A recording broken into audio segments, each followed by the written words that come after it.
هذا القرآن يوحدنا لطريق الخير يوجهنا الله تعالى أنزله ورسول الله معلمنا. الحمد لله رب العالمين والصلاة والسلام على رسوله محمد وعلى آله وأصحابه أجمعين. أما بعد فأعوذ بالله السميع العليم من الشيطان الرجيم. بسم اللہ الرحمن الرحیم. وَاذْكُرْ عَبْدَنَا، اور یاد کیجیے ہمارے بندے کو، ایوب علیہ السلام کو، اذ نادا، جب اس نے پکارا، ربہو، اپنے رب کو، انی، بے شک مجھے، مسنی، پہنچائی ہے مجھے، الشیطان، شیطان نے، بنصب، تکلیف، وعذاب، اور عذاب. سیدنا ایوب علیہ السلام کے ساتھ بھی کچھ آزمائشی مراحل پیش آئے ان کو، اور ان کا ذکر بھی اللہ نے چاہا کہ اس قرآن مجید میں کر دیا جائے، اور نبی علیہ السلام کو بھی اور تمام اہل اسلام کو یہ واقعہ سنا کے بتا دیا جائے کہ اس راہ میں بڑے بڑے لوگ جو ہیں وہ تکلیف بھی اٹھاتے ہیں، دعوت کا کام کرتے ہیں مگر تکلیف بھی اٹھاتے ہیں، اور یہ آزمائشیں دوسروں کی طرف سے بھی نہیں ہوتی ہیں بلکہ بسا اوقات اپنے اندر بھی آ جاتی ہے. اور وہ یہی ہے کہ سیدنا ایوب علیہ السلام کو اللہ تعالیٰ نے مال دے رکھا تھا، فیملی دے رکھی تھی، اور بہت کچھ عطا کیا ہوا تھا، لیکن ایک تکلیف، بیماری جسم میں اللہ تعالیٰ نے پیدا کی، اور وہ بیماری پھیلتے پھیلتے پوری جسم کو اپنی لپیٹ میں لے آئی. نتیجہ کیا ہوا کہ سب کچھ ان کا ختم ہو گیا. وہ یا تو علاج پہ لگ گیا یا ویسے ہی خود تباہ ہو گیا، مر گیا، ختم ہو گیا. اسباب اور ذرائع وہ سب ختم ہو گئے. جب آدمی خود بیمار ہو جائے، کچھ کرنے کے قابل نہ ہو، تو ایسا ایسا سب چیزیں ختم ہو جاتی ہیں. لوگ بڑے اچھے اچھے چھوڑ جاتے ہیں ایسے موقع پہ. تو سیدنا ایوب علیہ السلام کے پاس جب تک مال تھا، رونق تھی دنیا کی، تعلقات تھے، لوگ آتے جاتے، لیکن جو ہی یہ تکلیف آئی تو سب لوگ بھول گئے، چھوڑ گئے. حتیٰ کہ انہوں نے سیدنا ایوب علیہ السلام کو اپنے درمیان رکھنا بھی پسند نہیں کیا کہ ان کی بیماری کہیں ہمارے ہاں پھیل نہ جائے. ان کو اٹھاؤ اور دور دراز کسی خالی جگہ پہ چھوڑاؤ جہاں پر یہ بالکل علیحدہ رہیں اور ان کے اثرات ہم تک نہ آئیں. وہ بھی بیماری کا شکار تھے کہ وائرس کہیں ان کا ہمیں نہ لگ جائے. تو بہرحال سیدنا ایوب علیہ السلام اس سارے عرصے میں علیحدہ رہے، اور پھر یہ بیماری بڑھتے بڑھتے ختم نہیں ہو رہی تھی، اور سیدنا ایوب صبر کرتے رہے، جتنا بھی صبر ہو سکتا تھا کیا. صبر کا مطلب یہ ہے کوئی شکوہ نہیں کیا اللہ تعالیٰ سے، کوئی نہیں روئے کہ اللہ تو نے اتنا کچھ دیا تھا سب کو لٹ گیا، تو نے صحت دی تھی وہ بھی میں بیمار ہو گیا، تو نے بیویاں دی تھیں، بچے دیے تھے وہ بھی مر گئے، ایک بیوی ہے تو وہ بیچاری کیا کرے، اور ادھر میری تکلیف ہے، یہ سب کیوں ہوا، کیسے ہو گیا؟ نہیں، کچھ نہیں کہا انہوں نے، بلکہ چپ کہ اللہ کی طرف سے اگر اللہ کی یہی رضا ہے تو میں بھی راضی ہوں. تو صابر رہے، صبر کرتے کرتے آخر ایک حد ہوتی ہے انسان کی. انسان بڑا کمزور ہے، لیکن کمزوری سے لا یکلف اللہ نفسا الا وسعہا، بندہ جتنا برداشت کر سکے اللہ اتنی تکلیف دیتا ہے. تو ایوب علیہ السلام کی برداشت کی جب انتہا ہو گئی تو اس وقت انہوں نے دعا کی، عرض کی، مولا انی مسنی الشیطان، مجھے شیطان نے بڑی تکلیف پہنچائی ہے، بنصبن، بڑی تکلیف پہنچائی ہے، وعذاب، اور یہ بیماری کی تکلیف بھی. یہ دعا کی کہ اللہ یہ شیطان کی طرف سے ہوا ہے، شیطان نہیں چاہتا کہ میں تیرا شکر گزار بندہ بنوں، لیکن الحمدللہ اس ساری آزمائش میں پورا اترا ہوں، میں نے کبھی بھی کوئی شکوہ نہیں کیا، صبر کیا ہے. اب انتہا ہو گئی، کہیں ایسا نہ ہو کہ شیطان مجھ سے کچھ کلمات ایسے نکلوا دے کہ میں بے صبری کا مظاہرہ کر بیٹھوں اور تیری اس آزمائش کو اپنے حق میں اچھا نہ سمجھوں. بس اتنی دعا کی تو اللہ تعالیٰ نے ان کی دعا قبول فرمائی اور فوراً حکم دیا ارکض برجلک، مار تو اپنا پاؤں. ہذا مغتسل، یہ نہانے کا پانی ہے، باردن ٹھنڈا، و شراب اور پینے کا پانی بھی ہے. تو جہاں بیٹھے ہوئے تھے اللہ نے فرمایا یہیں اپنا پاؤں ذرا زمین پہ مارو. جو ہی مارتے گئے تو وہاں سے ایک چشمہ پھوٹ پڑا. تو فرمایا یہ وہ پانی ہے جس سے نہانا ہے آپ نے. نہائیں گے اللہ یہ ساری بیماریاں دور لے جائے گا، آپ کا جسم ٹھیک ہو جائے گا. اور پانی بھی ٹھنڈا ہے. اور پھر شراب پینے کا بھی ہے، آپ پیجیے بھی صحیح اس کو.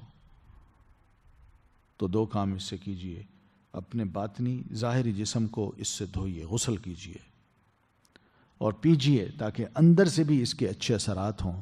اندر بھی جو بیماری ہے وہ بھی ختم ہو جائے اور باہر جو جسم پہ بیماری ہے وہ بھی ختم ہو جائے. تو بس انہوں نے ایسا ہی کیا. اللہ تعالیٰ نے کیسی دعا سنی. کوئی ڈاکٹر نہیں، کوئی دوائی نہیں، کسی کے پاس گئے نہیں، رب سے صرف دعا کی ہے. اللہ تعالیٰ نے وہیں بیٹھے بیٹھے وہیں علاج نکال دیا. پھر فرمایا وَوَهَبْنَا لَهُ أَهْلَهُ، اور عطا کیے ہم نے ان کو ان کے گھر والے، وَمِثْلَهُمْ اور مانند ان کے، مَعَهُمْ ساتھ ان کے، رحمتم منا بطور رحمت کے ہماری طرف سے، وذکرا اور ایک نصیحت، لِأُولِي الْأَلْبَابِ عقل والوں کے لیے. تو یہ سب مہربانیاں ہم نے ان پہ کی. ان کو شفا بھی دے دی، تھوڑا سا آزمانے کے بعد شفا بھی دے دی. اور جو ان کا اہل و عیال لٹ گیا تھا یا ختم ہو گئے تھے، ہم نے وقت کے ساتھ ساتھ ان کو وہ بھی عطا کر دیا. وَمِثْلَهُمْ مَعَهُمْ اور جو ان کے پاس تھا اتنا اور بھی دے دیا. یہ کیوں دیا؟ رحمتم منا، اپنی طرف سے رحمت کرتے ہوئے. یہ ہماری مہربانی تھی کہ جو بندہ ہمارا بن جائے، مصیبت میں واویلا نہ کرے، شور نہ کرے، سینہ نہ پیٹے، صبر کرے، تو ہم اس سے خوش ہوتے ہیں، پھر اس پر مہربان ہوتے ہیں اور مہربان ہو کے یہ سب کچھ نوازتے ہیں. اور پھر وَذِكْرَىٰ لِأُولِي الْأَلْبَابِ، عقل مند کے لیے بھی اس میں بڑی نصیحت ہے. عقل مند اگر سوچے تو بھئی میں اگر اپنی عقل سے ہی کام لیتا تو میں اپنی بیماری کا علاج کراتا. میں تو بیماری میں اللہ کو پکارتا نہیں ہوں، میں تو بیماری میں ڈاکٹر پر، اس کی دوائیوں پر اعتماد کرتا ہوں اور جو وہ کہتا ہے وہی کرتا ہوں. تو کبھی کبھی ایسے عقل مند بندے کو یہ بھی سوچنا چاہیے کہ ڈاکٹر بھی بعض اوقات ایسی بیماریوں کو جواب دے دیتے ہیں کہ ہمارا پاس اس کا کوئی علاج نہیں. حالانکہ علاج ہوتا ہے مگر ڈاکٹر بھی بے بس ہوتے ہیں. تو ایسے عقل مند کو بھی یہ نصیحت اس واقعے سے کی جا سکتی ہے کہ جناب ایوب علیہ الصلاۃ والتسلیم کو جس قسم کی تکلیف پہنچی ہے، یہ نہیں کہ وہ علاج کے قائل نہیں تھے، بلکہ تکلیف کو برداشت کرنے کا ان کے اندر جو مادہ پیدا ہوا ہے اس میں کبھی انہوں نے کوئی شکوہ نہیں کیا، کوئی آہ نہیں بھری. اللہ یہ کیا تھا، میں تو مجھے تو نے کیا بنا دیا، ایسی بات بھی نہیں ہے. یہ اصل نصیحت ہے کہ عقل مند آدمی ایسے موقع پر یہ نصیحت بھی حاصل کریں کہ کبھی خود بیمار ہوتے ہیں تو اس بیماری کو وہ برداشت نہیں کر پاتے، پہلو بدلیں گے، آہ واہ کریں گے، گھر والوں کو پریشان کریں گے، سارے گھر والے ان کی وجہ سے مزید بیمار ہوں گے. بھائی تھوڑا سا برداشت بھی کر لیجئے. صبر ایوب کا مظاہرہ آپ بھی کر لیں، دعائیں کریں. اگر یہ بیماری برداشت نہیں ہو رہی تو دعا کیجئے. گھر والوں کو اتنا پریشان نہ کیجئے کہ بیوی ہے تو وہ بھی بیچاری لگی ہوئی ہے، دن رات خاوند کے خدمت کر رہی ہے، بچے ہیں تو وہ بھی سر پہ کھڑے ہیں، ان کے بھی الگ خرچے ہو رہے ہیں، اور باپ اٹھتے بیٹھتے تھوڑی تھوڑی تکلیف کا اظہار بہت بڑی مصیبت بنا کے پیش کرتا ہے. یہ ہوتا ہے. خواہش کیا ہوتی ہے؟ بس سارے میری خدمت کریں، ادھر ادھر کھڑے ہو جائیں. ٹھیک ہے، اچھی بات ہے خدمت کریں، مگر خود بندہ سوچے کہ میں کتنی تکلیف برداشت کر رہا ہوں. اپنے آپ کو عقل مند تو بناتا ہے، مگر کیا یہ عقل مندی ہے؟ عقل مندی تو سیدنا ایوب علیہ السلام کی تھی کہ سب کچھ لٹ گیا، کچھ بھی نہیں رہا، تکلیف بھی آئی، برداشت بھی کیا، شکوہ نہیں کیا. اور اگر بالکل جب حالت ایسی ہوگی جو ناقابل برداشت تھی، پھر رب کی جناب میں صرف دعا کرتے ہیں. دل سے نکلی دعا اللہ فوراً سنتا ہے، مہربان ہوتا ہے، زمین کے اندر سے وہیں پاؤں کے پاس ہی چشمہ نکال دیتا ہے اور وہ علاج بن جاتا ہے ان کی ظاہری بیماری کا بھی اور باطنی بیماری کا بھی۔ وَخُذْ بِيَدِكَ، اور لے لے اپنے ہاتھ سے، ضِغْصًا تنکوں کا ایک مٹھا، فَضْرِبْ پھر مار بھی ساتھ اس کے، وَلَا تَحْنَثْ اور نہ تو قسم توڑ، اِنَّا وَجَدْنَاهُ یقیناً پایا ہم نے اسے، صابراً صابر، نعم العبد کتنے اچھے وہ بندے تھے، انَّهُ اواب بے شک وہ بھی رجوع کرنے والوں میں سے تھے، یا رجوع کرنے والے تھے بہت زیادہ۔ پھر انہوں نے اپنی اسی بیماری کی حالت میں ایک بار بیوی کی تاخیر پر کہ وہ وقت پہ نہیں آئیں، تھوڑی لیٹ ہو گئیں، تو ایک قسم کھا لی کہ مجھے اگر اللہ نے شفا دی تو میں اپنی بیوی کو 100 کوڑے ماروں گا، یا کوڑے ماروں گا، کوڑوں کی سزا دوں گا۔ اب شفا ہو گئی، اب بیوی جس نے ساری مصیبت میں ساتھ دیا، خدمت کر رہی ہے، ان کے لیے کھانا بنا کے لا رہی ہے، ان کے لیے مزدوریاں کر رہی ہے کہ کسی طرح شوہر کی کسی طرح خدمت ہو سکے، میں شوہر کو چھوڑنا نہیں چاہتی، وفادار بھی رہی، محنت بھی کی، گھروں میں کام کاج کیے، جو ملا اس سے روٹی بنائی، روٹی بنا کے خاوند کو لا کے کھلائی۔ یہ حالت تھی، اتنا اچھا ساتھ جو بیوی نے دیا۔ اب ایک دفعہ تاخیر سے بندہ قسم کھا لے اور شوہر ایسا ہی کرتا ہے، یہ بھی عادت ہوتی ہے، بیوی ساری عمر خدمت کرتی رہے، ایک آدھ دفعہ بیچاری سے کوئی کوتاہی ہو جائے تو بس یہ آئے تو صحیح میں نے طلاق دے دینی ہے، بندہ انتہائی فیصلہ کر لیتا ہے۔ او خدا کے بندے، تو بہرحال یہاں انہوں نے جب یہ کہا تو اللہ تعالیٰ نے فرمایا کہ آپ اپنی قسم کو توڑیے نہ، قسم پوری کریں، اور اس کا طریقہ یہ ہے کہ یہیں گھاس پہ آپ یوں ہاتھ ڈالیں، مٹھی لیں ہتھیلی گھاس، کسی گھاس کی، اس کو لے کے اپنی بیوی کو مار دیں، بس۔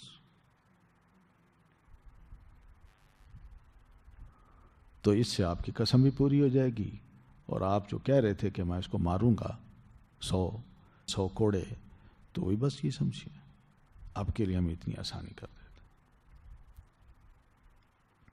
تو آپ تصور کریں کہ جب انہوں نے گھاس توڑی ہوگی، بیوی کو ماری ہوگی، تو بیوی روئی ہوں گی،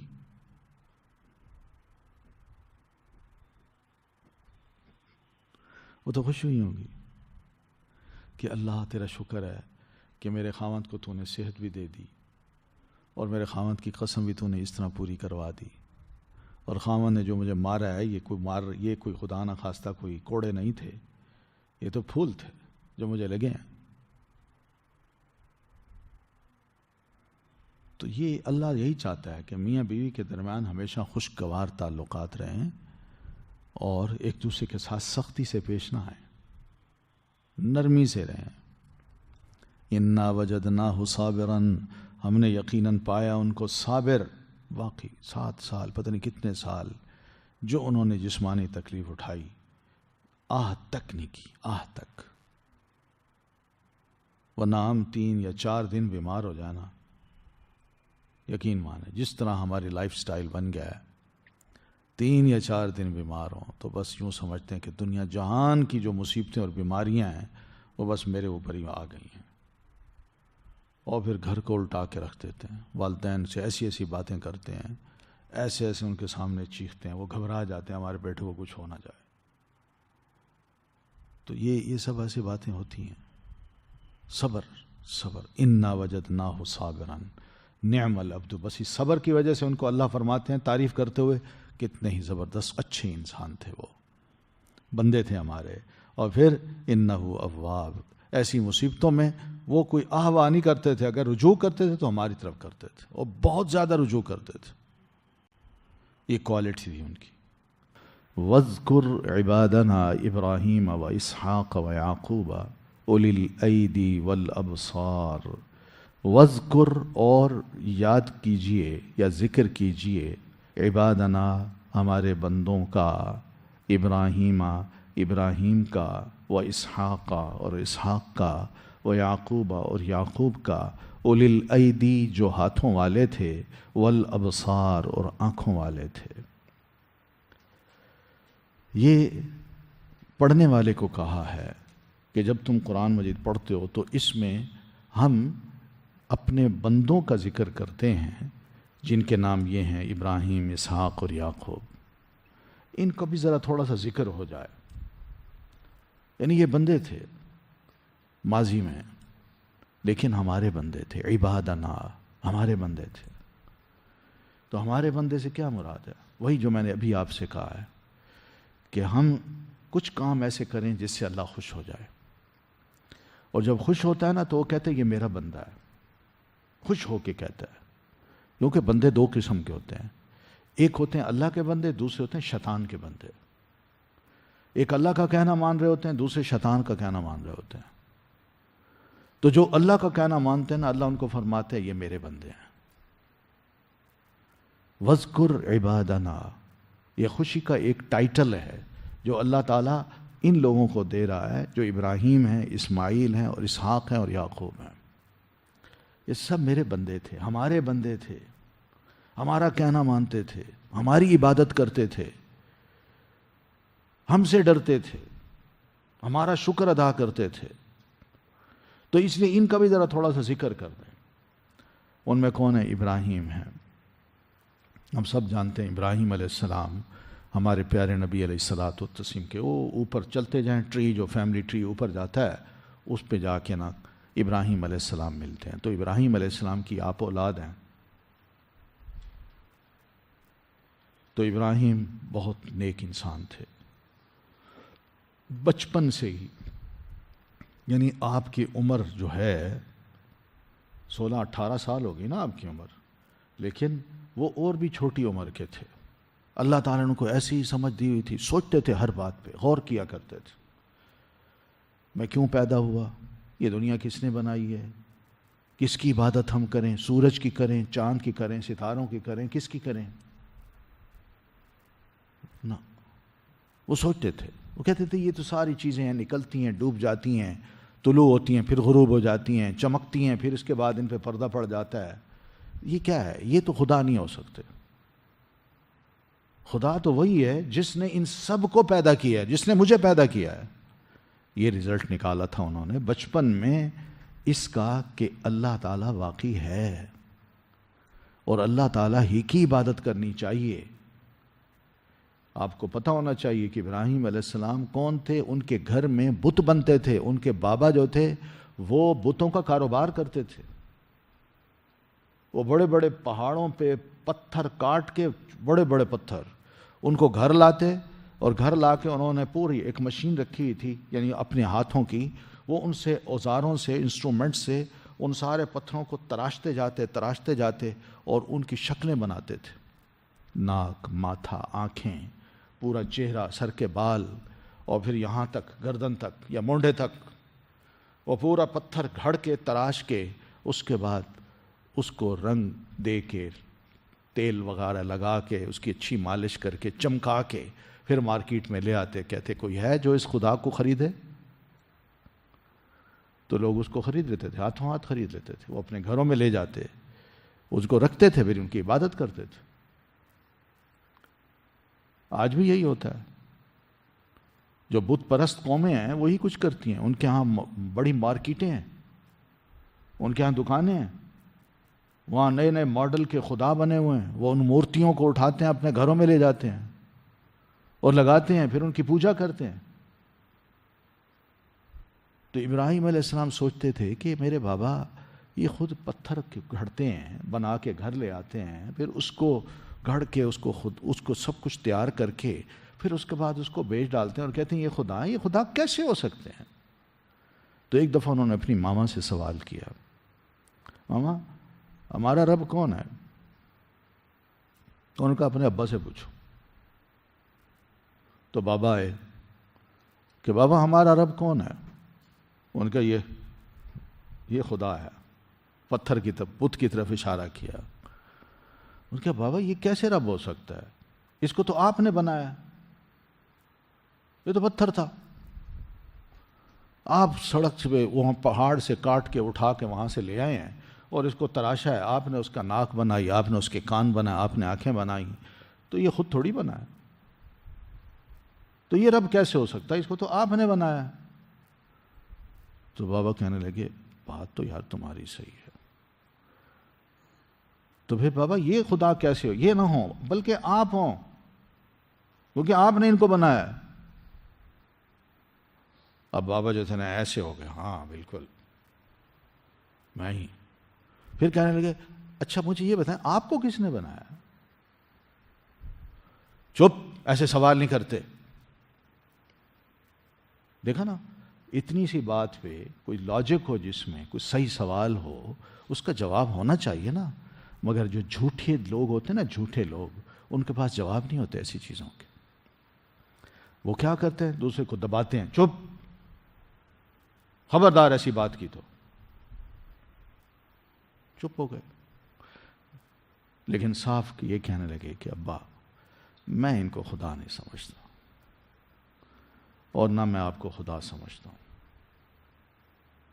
انہوں نے کہا پھر کون ہے؟ انہوں نے کہا پھر آپ خود سوچیں۔ پھر ایک دفعہ کہنے لگے او یہ ستارہ ہے، بڑا ستارہ ہے، رات کا وقت تھا، ستارے جگمگ جگمگ کر رہے تھے، تو ستاروں کو ایک بڑا تارہ جو خوب چمک رہا تھا نا، کہنے لگے یہ ہے رب۔ اپنے ابا کے سامنے، امی کے سامنے، اور کچھ وہ فیملی کے لوگ بیٹھے تھے ان کے سامنے، یہ میرا رب ہے۔ تو انہوں نے دیکھا چلے کسی کو رب مانتا تو ہے نا۔ تو تھوڑی دیر کے بعد صبح اٹھے تو ستارہ غائب تھا۔ انہوں نے کہا ہیں اس کو میں رب مانوں جو غائب ہو جائے؟ اس کو تو سامنے ہونا چاہیے۔ میں نہیں پسند، میں نہیں اس کو رب مانتا۔ پھر اتفاق سے کن دن پھر بیٹھے ہوئے تھے، چاند ابھرا ہوا تھا، فل مون تھا۔ کہنے لگے یہ رب ہے، دیکھا نا کتنا بڑا ہے، چمک رہا ہے، اس کی روشنی ہے جو ہر طرف پھیل رہی ہے۔ اس طرح باتیں کی ساری فیملی کے لوگوں کو، اپنے لوگوں کو۔ انہوں نے کہا چلیں الحمدللہ کچھ تو مانتا ہے نا یہ رب ہے۔ پھر صبح ہوئی تو دیکھا وہ چاند ہی غروب ہو گیا۔ انہوں نے کہا ہے یہ جو غروب ہوتے ہیں یہ کوئی رب تو نہیں ہو سکتے۔ پھر اسی طرح کسی وقت یہ بھی کہہ دیا وہ سورج یہ رب ہو سکتا ہے، اس کی روشنی، اس کی دھوپ اور اس کے دن، یہ واقعی بہت بڑا کام ہے، یہ رب کا کام ہے جو اس طرح کرتا ہے۔ تو جب وہ بھی شام کو غروب ہو گیا اور اندھیرا چھا گیا، انہوں نے کہا یار میں کس رب کو تلاش کر رہا ہوں؟ یہ کوئی رب ہو سکتے ہیں؟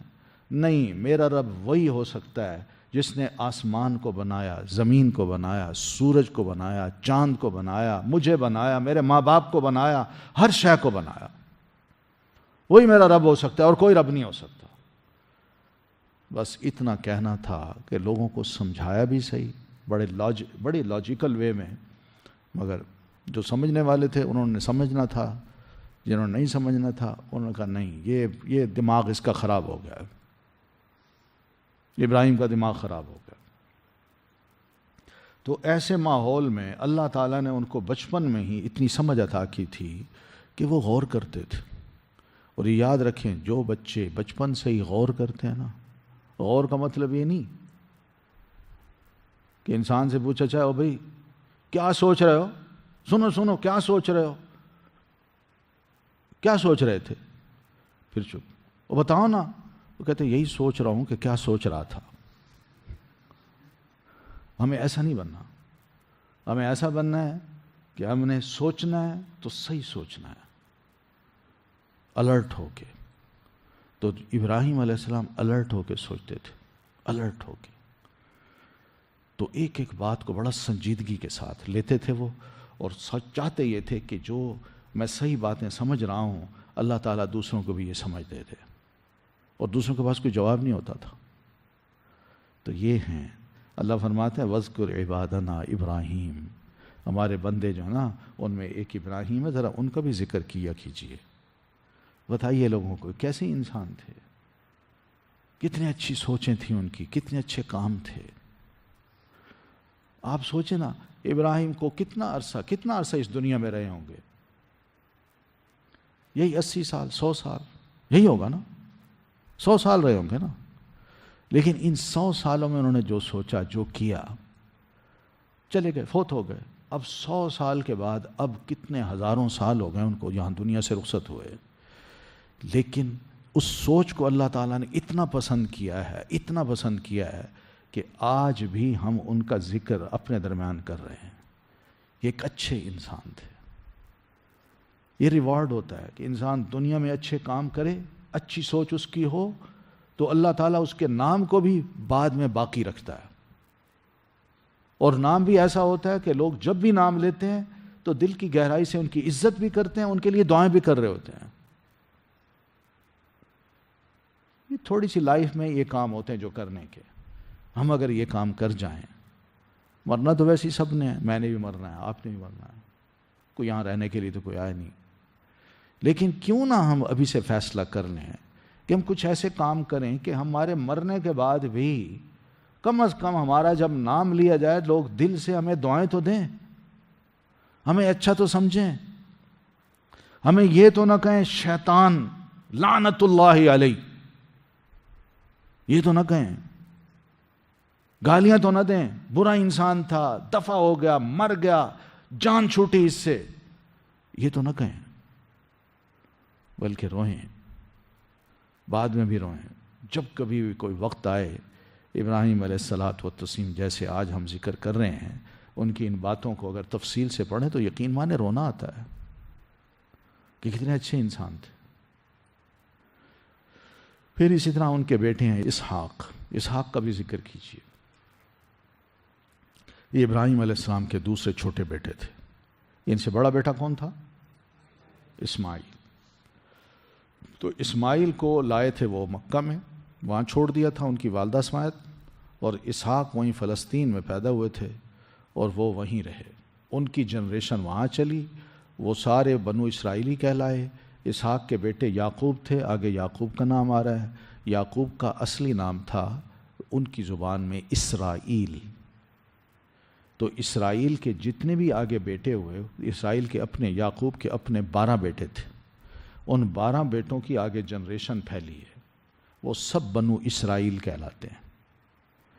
اور اسماعیل ادھر پیدا ہوئے، ان کے آگے بہت سے بیٹے، پھر ان بیٹوں کی اولادیں، تو وہ سارے عرب ورلڈ میں پھیل گئیں، تو یہ سب کیا کہتے ہیں؟ بنو اسماعیل۔ تو یہ بنو اسرائیل اور بنو اسماعیل، یعنی جو آج عرب ہیں اور آج جو اسرائیلی ہیں، جیو ہیں، یہ دونوں کون ہیں؟ کزن ہیں، کزن،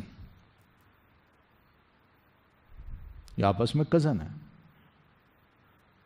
کزن سے لڑائی ہوتی ہے، لیکن یہ لڑائی جو ہے، یہ کوئی یہ لڑائی نہیں ہے کہ بھئی میرے دادا کی یہ چیز تھی تم نے کھینچ لی، تم نے غصب کر لی، یا پردادا کی یہ چیز تھی میں نے تم سے لے کے رہنی ہے۔ یہ بات مسئلہ نہیں ہے، یہاں مسئلہ ہے نظریے کا۔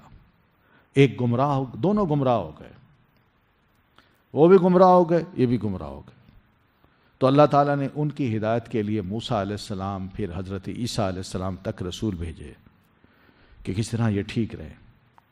اور ادھر عربوں کی ہدایت کے لیے اللہ تعالیٰ نے آخری رسول محمد صلی اللہ علیہ وسلم کو بھیجا، اور محمد صلی اللہ علیہ وسلم کو رسول بنا کے جب بھیجا ہے تو صاف صاف یہ کہہ دیا کہ اب آپ کے بعد کوئی رسول نہیں آئے گا، آپ نہ صرف عربوں کے بلکہ جیوز کے، غیر عرب جو بھی ہیں سب کے اب رسول ہیں اور قیامت تک ہیں، تو آپ کی بات سنی جائے گی۔ اب اس پہ اسرائیلی جو ہیں، یہودی، وہ ناراض ہوتے ہیں مسلمانوں سے۔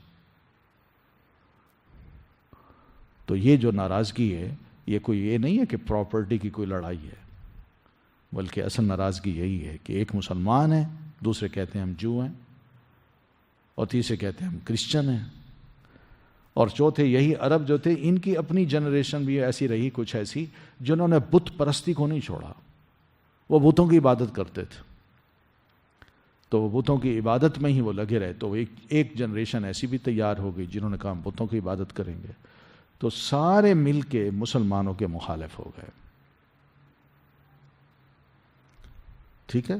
لیکن اس مخالفت کا یہ مطلب نہیں ہے کہ مسلمان ڈرنے لگ گئے تھے ان سے، اوہ یہ تو بہت زیادہ ہو گئے، ہم تھوڑے ہیں لہذا خاموش رہے، نہیں، انہوں نے اپنا کام کیے رکھا، ان کے ساتھ لڑائی بھی لڑی، ماریں دی، ان کو شکست دی، ہر لڑائی میں انہوں نے شکست کھائی۔ یہ مل کے الائنس بنا کے بھی آئے نا، تو مسلمانوں نے ان کو ایسی لگائیں کہ بس پیٹھ پھیر کے دم دبا کے بھاگ گئے سارے، ان کے سب علاقے مسلمانوں نے فتح کیے پھر.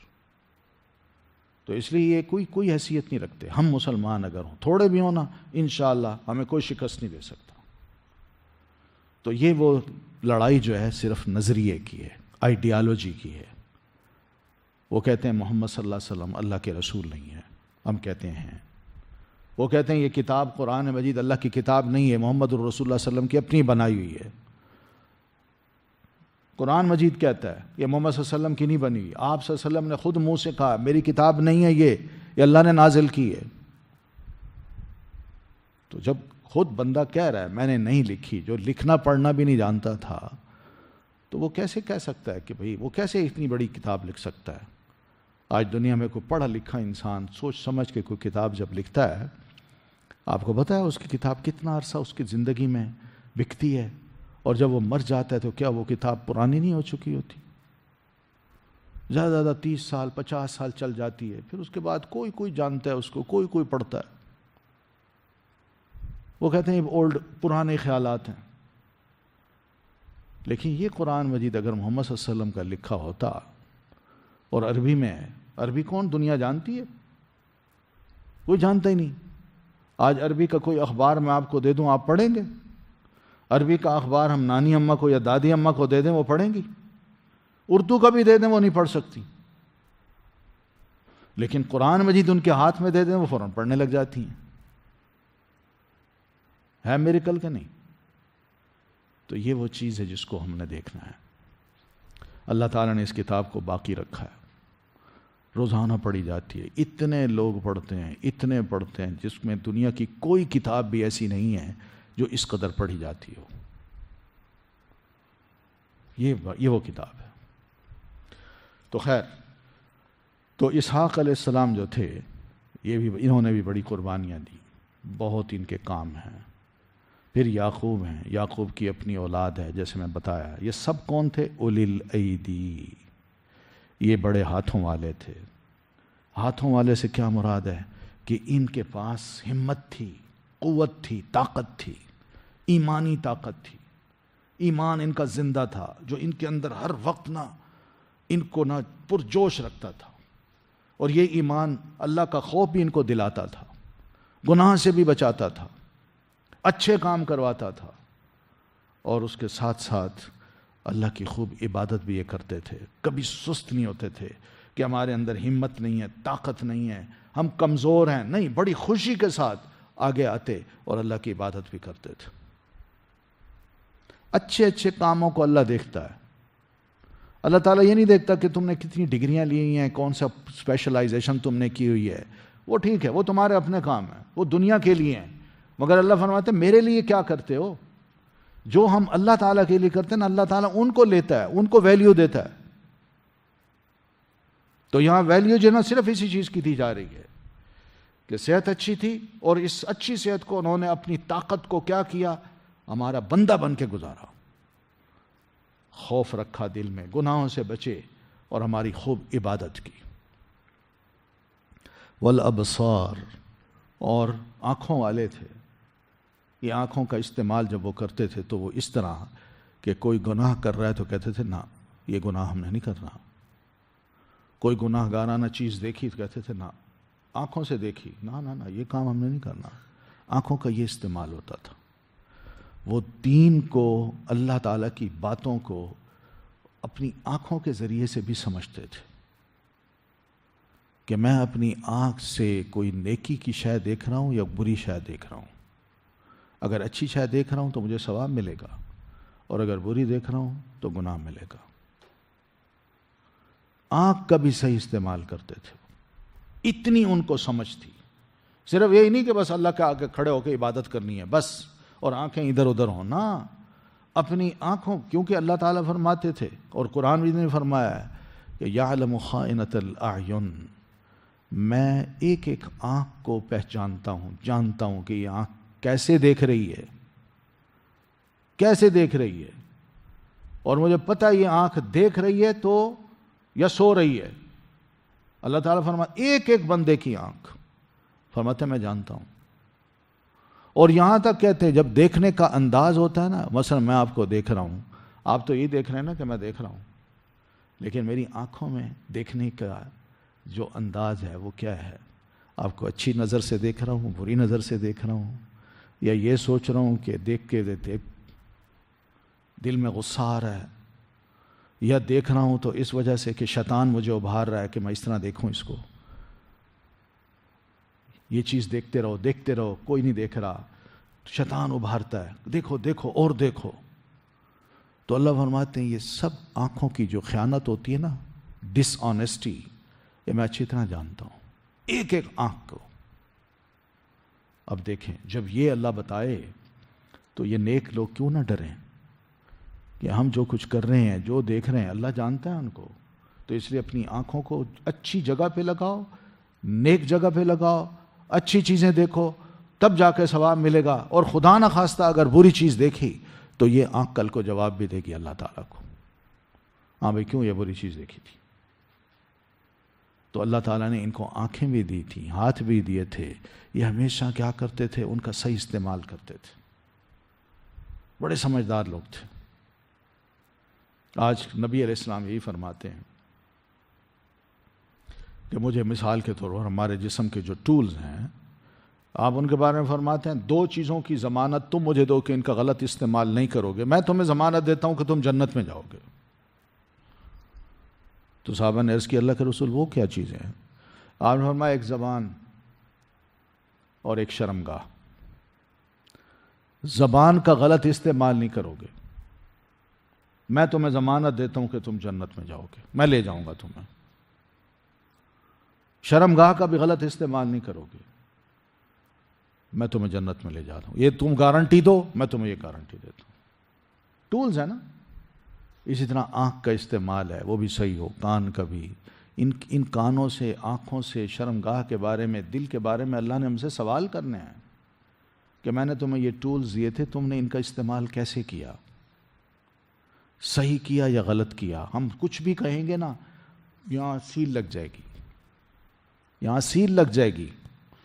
اور میرا یہ کان، آنکھ، ہاتھ، شرمگاہ، جسم کا ایک ایک عضو جس سے میں نے کام لیے ہیں، وہ بول بول کے کہیں گے ہم نے یہ غلط کام کیا، ہم نے یہ اچھے کام کیا.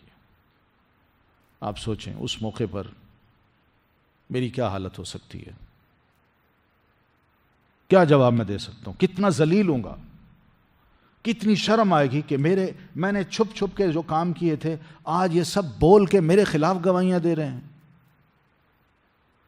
تو اس لیے ابصار، اللہ نے آنکھیں دی تھیں ان کو بھی، تو وہ ان آنکھوں کا بھی صحیح استعمال کرتے تھے. نیک لوگوں کا یہی کام ہوتا ہے. اچھے کاموں کو اللہ سراہتا ہے، ان کو ویلیو دیتا ہے، چاہے بندہ کوئی بھی ہو. لیکن کسی کے پاس کتنا بڑا دماغ ہو، کتنا بڑا سائنٹسٹ ہو، کتنا بڑا ڈاکٹر ہو، کتنا بڑا انجینئر ہو، کتنا بڑا بزنس مین ہو، امیر ترین انسان ہو، اللہ ان کو کوئی ویلیو نہیں دیتا. یہ تو دنیا کی چیزیں ہیں، ٹھیک ہیں، لیکن میرے لیے کیا کیا ہے، جو اپنے لیے اللہ تعالیٰ نے اپنے لیے کروایا اس کو ویلیو دیتا ہے. وہ دیکھنا ہے. اِنَّا أَخْلَصْنَاهُمْ، بے شک ہم نے خالص کر لیا تھا انہیں، بِخَالِصَةٍ، ساتھ خاص صفت کے، ذکر الدار، جو یاد تھی اصل گھر کی. ہم نے ان کو اپنے لیے چن لیا تھا. خالص کر لیا تھا کا مطلب یعنی سارے بندوں میں یہ بندے ہیں جو میرے مخصوص بندے ہیں، یہ بس ان کو میں نے اس لیے خالص کیا کہ ان کے ذہن میں ہر وقت یہ بات بیٹھی ہوتی تھی کہ بھئی ہم جو کر رہے ہیں کل آخرت کو رب کے حضور پیش ہونا ہے، اور اللہ تعالیٰ نے ہم سے پوچھنا ہے کہ بھئی یہ کام کر آئے ہو، اس کا یہ ثواب ہے، اور یہ کام کیوں کر کے آئے ہو، اس کا میرے پاس کوئی جواب نہیں ہوگا. ہر وقت الرٹ رہتے تھے کہ موت کسی وقت بھی آ سکتی ہے. تو ہمیں کام ایسے کرنے چاہیے کہ آخرت کا گھر ہمیں مل جائے. آخرت کا گھر مراد جنت. ہم نے جنت پانی ہے، جنت کے لیے ساری کوششیں کرنی ہیں، گناہوں سے بچنا ہے، نیکیاں کرنی ہیں، دوزخ سے بچنا ہے، اللہ کی رضا حاصل کرنی ہے. اس طرح دنیا میں ان کی جو زندگی تھی، لائف تھی، وہ اسی طرح کی تھی. وَإِنَّهُمْ عِنْدَنَا، اور یقیناً یہ سب کے سب ہمارے ہاں، ہمارے نزدیک، لَمِنَ الْمُصْطَفَيْنَ، البتہ چنے ہوں میں سے تھے، الْأَخْيَار، جو نیک تھے. اللہ تعالیٰ کچھ بندوں کو چن بھی لیتا ہے، یہ اس کی سلیکشن ہوتی ہے، یہ اس کی اپنی مرضی ہوتی ہے کہ میں کس کو چنوں.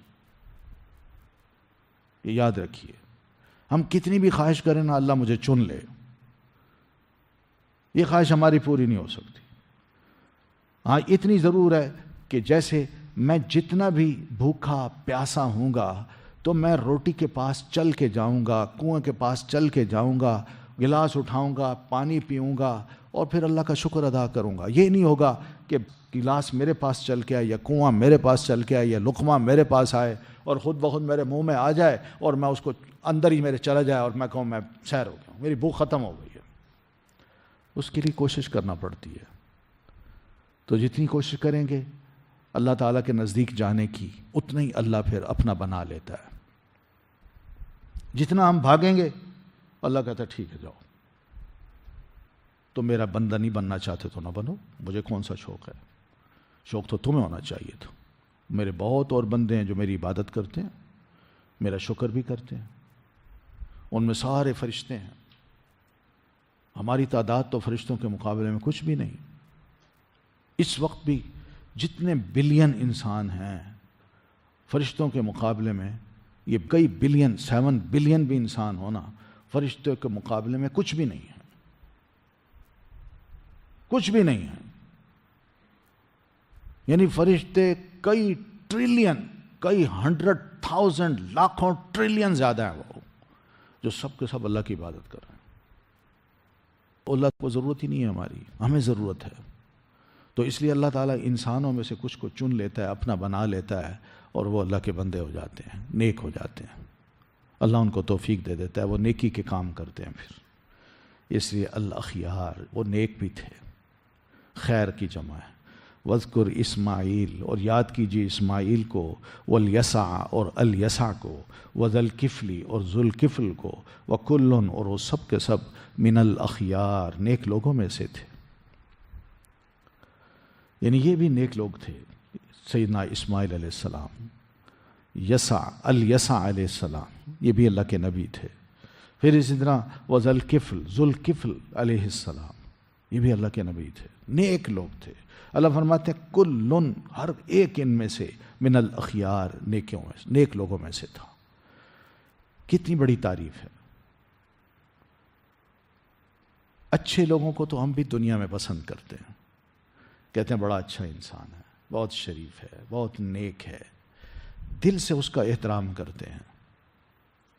لیکن اگر کوئی برا انسان ہو، گالیاں دے، لڑائیاں لڑے، جھوٹ بولے، تو ہم خود اس سے پرے بھاگتے ہیں، نہیں یار نہیں، یہ اچھا انسان نہیں ہے۔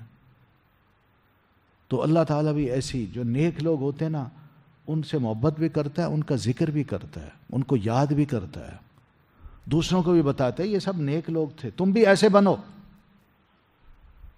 جس طرح یہ بنے نیکی میں نے ان کو پسند کیا، تم بھی ایسے بن جاؤ، میں تمہیں بھی پسند کروں گا۔ ھذا ذکر، یہ ایک ذکر ہے،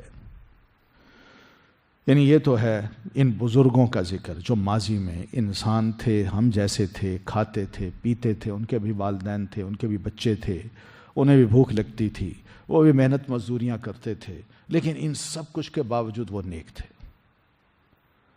تو یہ نیک لوگوں کا ذکر اس لیے کہ ھذا ذکر، یہ ایک نصیحت بھی ہے، ایک ذکر بھی ہے کہ تم بھی ایسے بننے کی کوشش کرو۔ پھر وَإِنَّ لِلْمُتَّقِينَ، اور بے شک واسطے متقی لوگوں کے، لَحُسْنَ مَآب، البتہ اچھا ہے ٹھکانہ۔ پھر فرمایا کہ یہ تو بات تھی ان بزرگوں کی، اب تم میں جو بھی متقی ہوگا، یعنی ان جیسا بننے کی کوشش کرے گا۔ متقی کس کو کہتے ہیں؟ جو گناہوں سے بچے، جو گناہ کرتے وقت ڈر جائے کہ میں اللہ سے ڈرتا ہوں، اللہ نے اس گناہ کا مجھ سے پوچھ لینا ہے، میں کیا جواب دوں گا۔ اور یہ متقی ہم لوگوں کے سامنے نہیں بن سکتے۔ میں لوگوں کے سامنے بڑا اچھا بن سکتا ہوں، بڑے اچھے طریقے سے بات کروں،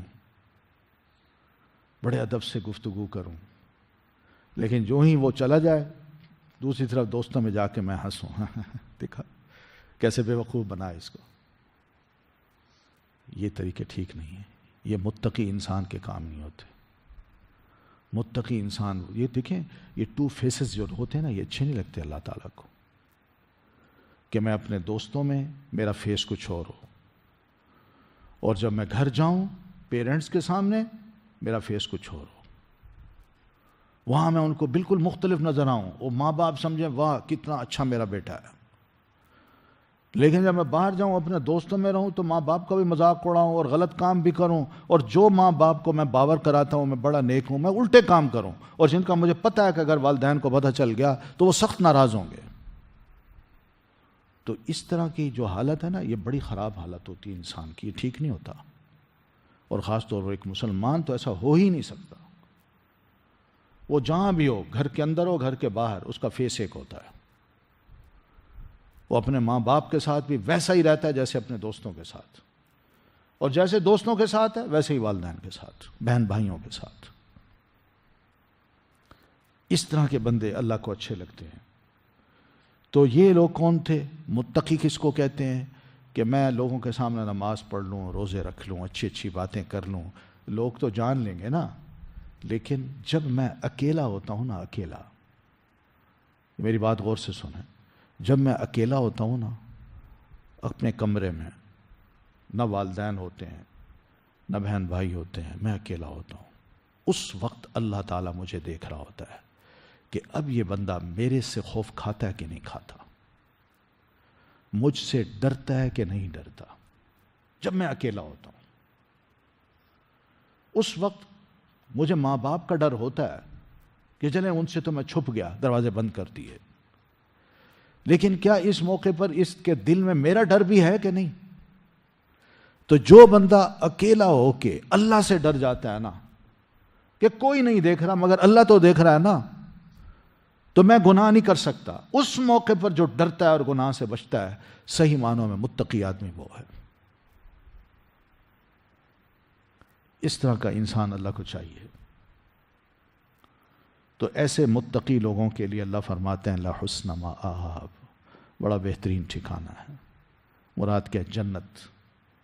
میں ایسا ٹھکانہ ان کو دوں گا یہ جہاں آ کے یہ انتہائی خوش ہوں گے، ہر نعمت ان کو دے دوں گا، جو مانگیں گے وہ ملے گا.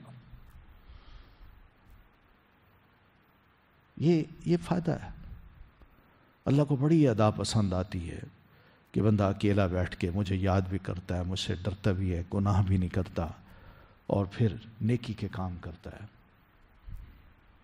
اس کو کہتے ہیں متقی. لوگوں کے سامنے نیک بننا بڑا آسان ہے، مگر اکیلے اللہ کے سامنے نیک بننا یہ ہوتی ہے. اس موقع پر شیطان بھی آ جاتا ہے، وہ کہتا ہے کوئی نہیں دیکھ رہا، کرو کرو کام، اماں امی بابا ماما یہ سب پرے ہیں، تم نے دروازہ بند کیا ہے، جو کرنا ہے کر لو. اور ہمیں پتہ ہے ہم اکیلے میں بیٹھ کے کیا کچھ کرتے ہیں. اس وقت اللہ تعالیٰ جان رہا ہوتا ہے. اس وقت اگر خدا کا خوف دل میں آ جائے اور بندہ گناہ سے بچ جائے، یہ بہت نیک انسان ہے اللہ کی نظر میں. ایسے نیک انسان کو اللہ فرماتے ہیں لحسن مآب، میں ضرور بہترین ٹھکانہ دوں گا، جنت. کیسا ٹھکانہ ہے؟ جنات عدن، باغات ہیں ہمیشگی کے. دیکھیں دنیا میں ہم رہتے ہیں نا تو ہماری ابھی سے آپ کی خواہشات ہوں گی. کیا ہوں گی؟ کہ میں چاہتا ہوں میری لائف ایسی گزرے کہ میرا میں ہیلدی ہوں، ٹھیک ہے، مجھے کوئی تکلیف نہ پہنچے، یعنی میرا جسم صحیح سالم رہے، میں ہمت والا رہوں، ہیلدی رہوں، میرے پاس پیسہ ہو جس سے میں بہترین گھر بناؤں، گھر ہو خوبصورت سا، اس میں ایک لان ہو، ہائٹ پہ ہو گھر، چاروں طرف دیکھوں تو خوبصورت سین نظر آئے، اور پھر یہ بھی ہے کہ نیچے دیکھوں تو نہریں چلتی نظر آئیں. پھر یہ ہے کہ اچھے اچھے کھانے ہوں، اچھے اچھے کھانے، پھل فروٹ جوس اور گوشت، کھانے بہترین قسم کے یہ ہوں.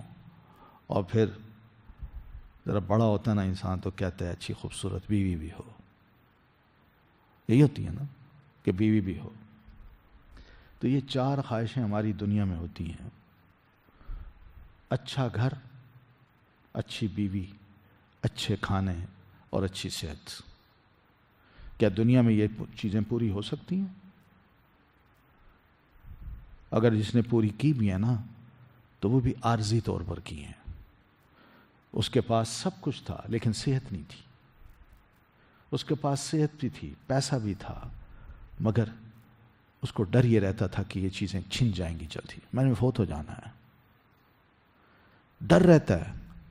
لیکن مرنے کے بعد اگر صرف متقی انسان اللہ کے پاس پہنچ جائے تو اچھا ٹھکانہ، بہترین ٹھکانہ وہ کیسے دیتا ہے اللہ تعالیٰ؟ وہ کہتا ہے یہ چاروں نعمتیں دوں گا اور ایسی ہوں گی جو کبھی تم سے نہیں چھنیں گی، کبھی تم سے زائل نہیں ہوں گی. مراد یہ کہ کبھی تم بوڑھے نہیں ہوگے، تم ایک جیسی عمر دیے جاؤ گے اور ہمیشہ کے لیے دیے جاؤ گے. یعنی روزانہ تمہارے اندر ایک نئی صحت ہوگی، نیا جذبہ ہوگا، نئی جوانی ہوگی، نیا جوش ہوگا، اور ہر شے جو تمہارے ارد گرد ہوگی وہ بھی روزانہ نئی نئی ہوگی. یہ وہ چیز ہے، اور کبھی بھی یہ ختم نہ ہوں گی. کسی شے کا ڈر بھی نہیں ہوگا کہ میں مر جاؤں گا، نہیں، وہاں موت نہیں آنی. جنت میں جب ہم جائیں گے یا جہنم میں جائیں گے، اعوذ باللہ، کوئی بھی جنت میں جاتا ہے یا جہنم میں جاتا ہے تو وہاں موت نہیں ہے. موت یہاں دنیا میں ہے. وہاں جنت اور دوزخ میں ڈالنے سے پہلے اللہ تعالیٰ ایک مینڈے کو جو موت ہوگی وہ دونوں کو دکھا کے اس کو ذبح کر دے گا، اور وہ بھی دیکھ لیں گے، یہ بھی دیکھ لیں گے. اور ذبح کرتے وقت اللہ ان کو بھی کہے گا، جنت والوں کو، کہ تم نے اب ہمیشہ یہیں رہنا ہے، تمہیں اب موت نہیں آئے گی. اور دوزخ والوں کو بھی کہنا ہے کہ تم نے یہاں ہمیشہ رہنا، اب تمہیں موت نہیں آئے گی. وہاں تو لائف ہے فار ایور، جس کا ہم تصور نہیں کر سکتے. یہاں تو موت کا ڈر ہوتا ہے، وہاں نہیں ہوگا. تو وہاں دیکھیے پھر کیا مل رہا ہے. جنات عدن، یہ رہائش ہے. پہلی بات، باغات ہیں ہمیشگی کے، کبھی نہ ختم ہونے والے، سبزہ ہی سبزہ ہر طرف ہوگا. وہاں بہار ہی بہار ہوگی، کبھی خزاں نہیں آئے گی. پھر مفتحۃ لہم الابواب، کھلے ہوں گے ان کے لیے دروازے. یعنی ان جنتوں کے لیے، جنت کے اندر ایک باغ میں داخل ہوں گے، بڑا خوبصورت سین ہوگا حد نظر تک. پھر دوسرے باغ میں داخل ہونے کے لیے دروازے میں داخل ہوں گے تو وہاں ایک اور زیادہ خوبصورت باغ ہوگا، اور ہر دروازے پہ فرشتے کھڑے ہوں گے، کہیں گے السلام علیکم ورحمۃ اللہ وبرکاتہ. یہ پروٹوکول ہے، یہ عزت ہے جو جنت والوں کی جنت کے اندر اللہ تعالیٰ فرشتوں کے ذریعے کروائے گا. دنیا میں بھی ہم دیکھتے ہیں نا، آپ کسی بڑے کے گھر جائیں یا 5 اسٹار ہوٹل میں جائیں تو وہاں ایک پٹکے والا کھڑا ہوتا ہے دروازے کے اوپر، ایسے تر رہا اس کا. جب آپ آگے بڑھتے ہیں وہ کہتا ہے، پھر دروازہ کھولتا ہے، پھر آپ بڑی شان سے داخل ہوتے ہیں. کیسا فیل ہوتا ہے نا کہ ہماری عزت ہوئی ہے. وہاں فرشتے ہوں گے، وہاں ایسے سلام کریں گے وہ بڑی عزت کے ساتھ. پھر متکئین فیہا، ان باغات میں وہ جائیں گے، بڑی بہترین نشستیں بنی ہوں گی، تو وہاں تکیہ لگائے ہوئے ہوں گے. فیہا، ان میں، یدعون، وہ طلب کریں گے، فیہا، ان باغات میں، بفاکہۃ، پھل، کثیرۃ، بہت سے، وشراب، اور مشروبات. بیٹھیں گے، باتیں اچھیں گی، بھائی لاؤ بھائی ذرا کچھ اچھے سے پھل لاؤ، تو پھل آ جائیں گے. اچھا فلاں جوس لاؤ، وہ بھی آ جائے گا. جوس بھی پئیں، پھل بھی کھائیں. ہر پھل، ہر جوس اتنا ٹیسٹی جس کا انسان سوچ ہی نہیں سکتا دنیا میں. اور یہ چیزیں کھانے پینے کے بعد یہ نہیں ہوگا کہ ہمیں واش روم جانے کی ضرورت ہوگی. صحابہ کرام نے پوچھا، اللہ کے رسول پھل کھائیں گے، سب کچھ کھائیں گے، جنت تو بڑی پاک صاف ستھری جگہ ہے، تو وہاں واش روم تو ہوں گے؟ آپ ہمیں نہیں، کوئی واش روم نہیں ہوں گے. تم جو کھاؤ گے، کھانے کے بعد ایک ڈکار تمہیں آئے گی، اور بڑی خوشبو والی ڈکار ہوگی. وہ ڈکار آئے گی، سب کچھ ہضم ہو جائے گا، واش روم ہوں گے ہی نہیں، وہاں نہ جانے کی ضرورت پڑے گی. وہاں کا کھانا ایسا ہے. تو یہ اتنا کچھ ملے گا. پھر کیا ہو گیا؟ اب گھر بھی خوبصورت مل گیا، اور کیا ملا؟ کھانے بھی اچھے مل گئے. اب تیسری چیز، وَعِندَهُمْ قَاصِرَاتُ الطَّرْفِ، اور ان کے پاس ہوں گی نیچی رکھنے والیاں الطرفی نگاہوں کو، اطراب، ہم عمر. یعنی پاس ہی ان کی بیوی بھی ہوگی. بیوی کی ایک ادا اللہ نے بیان کی ہے جس سے انسان کو، مرد کو اتنی اچھی لگتی ہے وہ ادا کہ وہ نیچی نگاہ کر کے نا ایسے اپنے خاوند سے بات کرے گی، نیچی نگاہ کر، حیا والی نگاہیں۔ یہ حیا کی نگاہیں جو ہے نا آدمی کو بہت اچھی لگتی ہیں،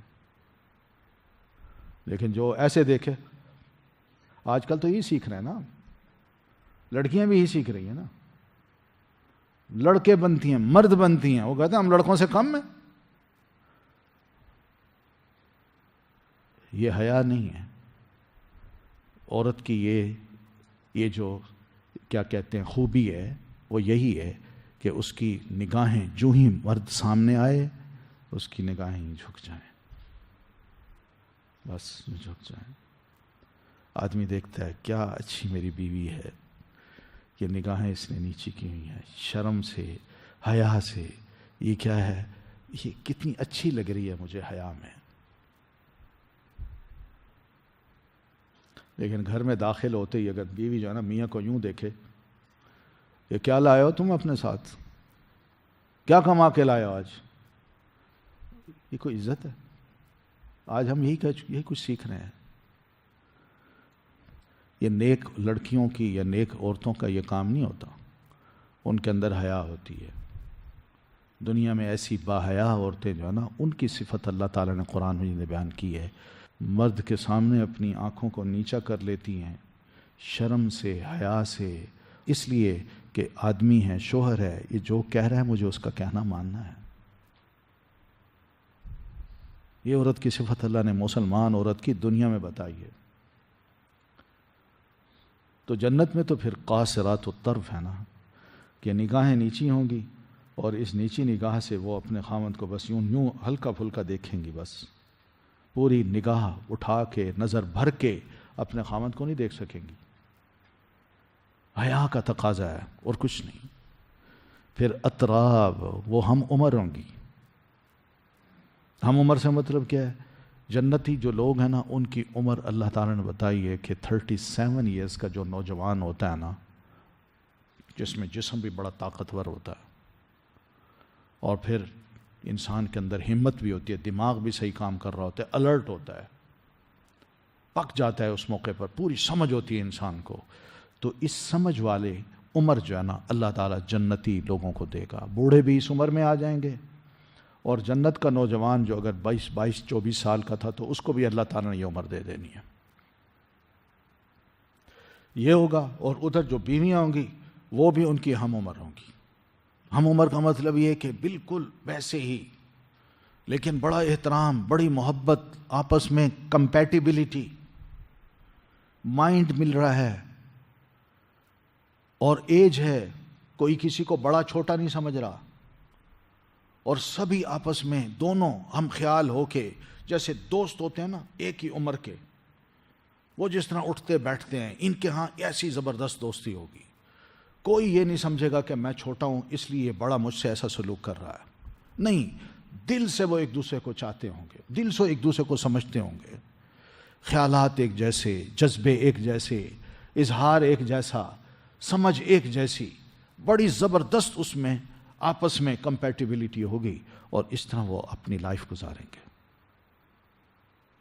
سوچیں کیا لائف ہے۔ یہاں تو دلہن تلاش کرتے کرتے ہی بڑا وقت لگتا، ماں باپ کہتے ہیں نہیں میرا بیٹا یہ ہے، اس کے لیے ایسی لڑکی مجھے چاہیے، فلاں دیکھی فلاں دیکھی فلاں دیکھی، نہیں پسند نہیں آئی۔ لیکن جنت میں تو یہ سب چیزیں تیار ہیں، کوئی مشکل ہی نہیں ہے، کوئی گل ہی نہیں۔ تو یہ ساری نعمتیں ہیں جو اللہ تعالیٰ نے کل دینی ہیں، اسی میں ہم ایک دوسرے کا اگر مقابلہ کریں نا تو یہ بڑی کامیاب ہماری دوڑ دھوپ ہوگی۔ تو اللہ فرماتے ہیں ہذا، یہ ہے، ما، وہ جو توعدون، تم وعدہ کیے جاتے ہو، لیوم الحساب، دن کے لیے حساب کے، یعنی قیامت کا دن جب حساب کا آئے گا نا تو اس دن میں تم سے یہ وعدہ کرتا ہوں کہ یہ نعمتیں میں تمہیں دوں گا، بشرطے کہ تم متقی بن جاؤ، بس متقی بن جاؤ، یہ ساری نعمتیں دوں گا۔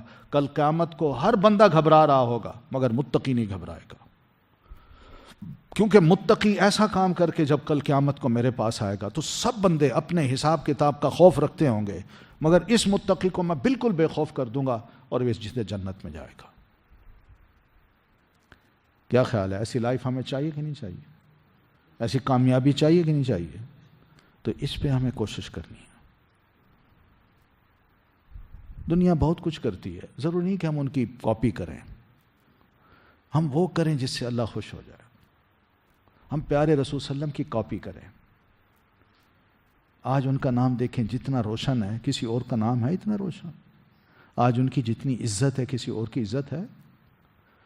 تو ہم کس چیز کے پیچھے دوڑیں؟ کیا مل جائے گا اس سے؟ پیسے مل جائیں گے، مکان بن جائے گا، سب کچھ ہو جائے گا، لیکن پریشانی ہوگی۔ دنیا میں کتنے لوگ ہیں جن کے پاس بہت کچھ ہے مگر جاتے ہیں خالی ہاتھ چلے جاتے ہیں، ساتھ کچھ بھی نہیں ہوتا۔ لیکن ہم نے بھی ایسی جان ہے، مگر جائیں تو کم از کم ہمارے پاس کچھ تو ہو نا، نیک عمل تو ہوں، تو ان نیک عملوں کو ہم لے جائیں تو انشاءاللہ بڑا فائدہ ہوگا۔ پھر آگے ان ھذا، بے شک یہ، لرزقنا، البتہ رزق ہے ہمارا، ما لہو، نہیں ہے اس کے لیے، من نفاد، کبھی ختم ہونا۔ یہ دنیا کا رزق ختم ہو جاتا ہے، مگر قیامت کے روز جنت میں جو ہم متقی لوگوں کو رزق دیں گے تو یہ رزق ایسا ہوگا جو کبھی ختم نہیں ہوگا، ما لہو من نفاد، مسلسل مل رہا ہوگا، مسلسل مل رہا ہوگا، نہ ختم ہونے والا وہ رزق ہے۔ دنیا میں تو رزق ختم ہو جاتا ہے نا، خراب بھی ہو جاتا ہے، مگر وہاں خراب بھی نہیں ہوگا، تازہ ہوگا، فریش ہوگا۔ ھذا، تو اللہ فرماتے ہیں یہ تو ہے متقیوں کی بات۔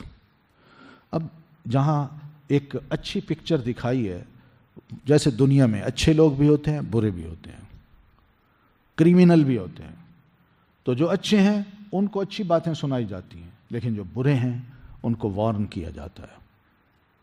اب برے لوگوں کو بھی اللہ نے وارن کیا ہے، وہ کیا کہ وَإِنَّا، اور بے شک، لِلطَّاغِينَ، سرکش لوگوں کے لیے، لَشَرَّ، البتہ برا ہے، مآب، ٹھکانہ۔ سرکش کون ہوتا ہے؟ جو اللہ کی بات نہ مانے، جو کسی کی نہ سنے، اپنی مرضی کرے۔ سرکش وہ بھی ہوتا ہے جو کسی قانون کو نہ مانے، کسی اخلاق کو نہ مانے، کسی کا کہا نہ مانے، نہ ماں کا، نہ باپ کا، نہ بھائیوں کا، نہ حکمرانوں کا، بس اپنی مرضی کرے، جو دل میں چاہے وہ کرے، فساد کرے، چوری کرے، ڈکیتیاں کرے، قتل کرے، شراب پیے، سود کھائے، یہ سب سرکش لوگ ہوتے ہیں۔ کیوں؟ ان کو اللہ فرماتا ہے یہ نہ کرو، کہتے ہیں ہم کریں گے، تو یہ سرکشی نہیں تو اور کیا ہے؟ تو اللہ فرماتے ہیں ایسے سرکش لوگوں کے لیے کیا ہے؟ لَشَرَّ مآب، بہت ہی برا ٹھکانہ ہے، بہت ہی برا۔ وہ کیا ہے؟ جہنم، جہنم ہے۔ دیکھیے دونوں پہلو اللہ واضح کر رہا ہے۔ یہ ہمارے قرآن مجید کی ایک بڑی خوبی ہے، اللہ تعالیٰ کی بڑی خوبی ہے کہ وہاں اچھا پہلو بھی بتا دیتا ہے اور برا پہلو بھی بتا دیتا ہے، اچھا انجام بھی بتا رہا ہے، برا انجام بھی بتا رہا ہے۔ یہ کرسچینٹی جو ہے نا، اس میں کبھی بھی برا انجام نہیں بتایا جاتا، وہاں ہمیشہ گڈ نیوز ہوتی ہیں۔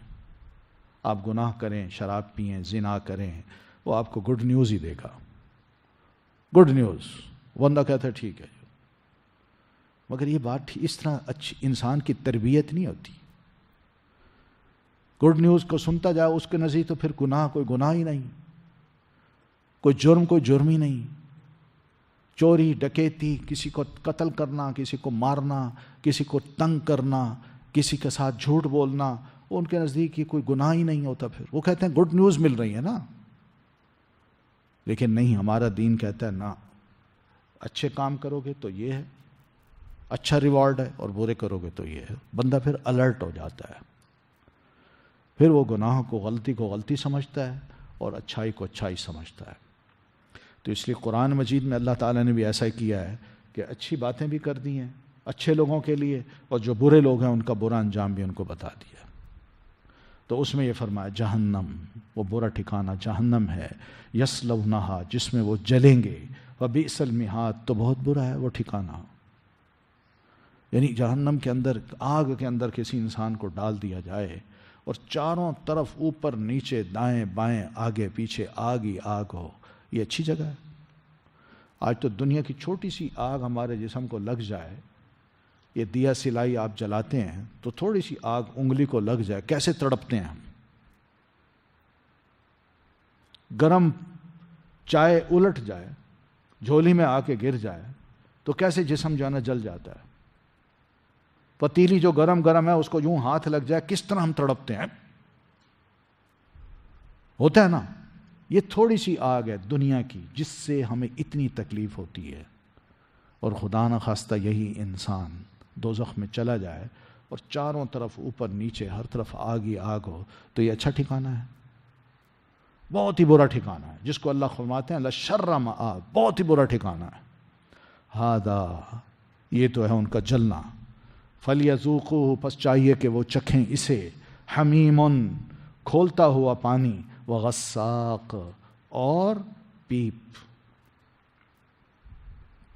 بھوک لگے گی ان کو آگ میں گرمی میں. انسان وہ تو کہتا ہے مجھے پیاس لگی ہے، وہ پانی کھانا نہیں مانگتا، وہ کہتا ہے پیاس لگی ہے، کوئی خدا کے لیے مجھے دو میں پیوں، میرا حلق خشک ہے، بڑی سخت گرمی ہے، پسینہ نکل نکل کے سوکھ گیا ہوں، جل جل کے کوئلہ ہو رہا ہوں، کچھ پانی دو، کچھ جسم کو ٹھنڈک ملے. لیکن وہاں اللہ فرماتے ہیں میں ان کو چکھاؤں گا پانی، مگر کون سا؟ حمیم، کھولتا ہوا پانی. کھولتا ہوا پانی. چائے کو جب بناتے ہیں نا جب، تو پانی کھولتا ہے. یہ تو معمولی سا ہے لیکن اس کی ہیٹ بعض اوقات یہ جو جب چلر چلتا ہے نا یا ہیٹنگ چلتی ہے تو وہ ہیٹنگ کا جو درجہ ہوتا ہے وہ کئی گنا زیادہ ہوتا ہے چائے کے کھولتے ہوئے پانی سے. تب جا کے نا یہ ماحول سارا گرم ہوتا ہے. اس کی ہیٹنگ جو ہے نا یہاں پھیلتی ہے تو تب جا کے گرم ہوتا ہے. تو وہ ہیٹ جو ہوگی پانی کی وہ کیا ہوگا؟ کھولتا ہوا ہوگا.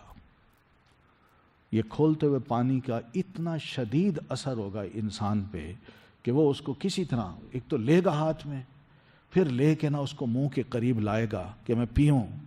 تو جو ہی قریب لائے گا تو اس کے جسم کا یہ چہرے کا جو گوشت ہے، فلیش ہے، یہ سارا میلٹ ہو جائے گا.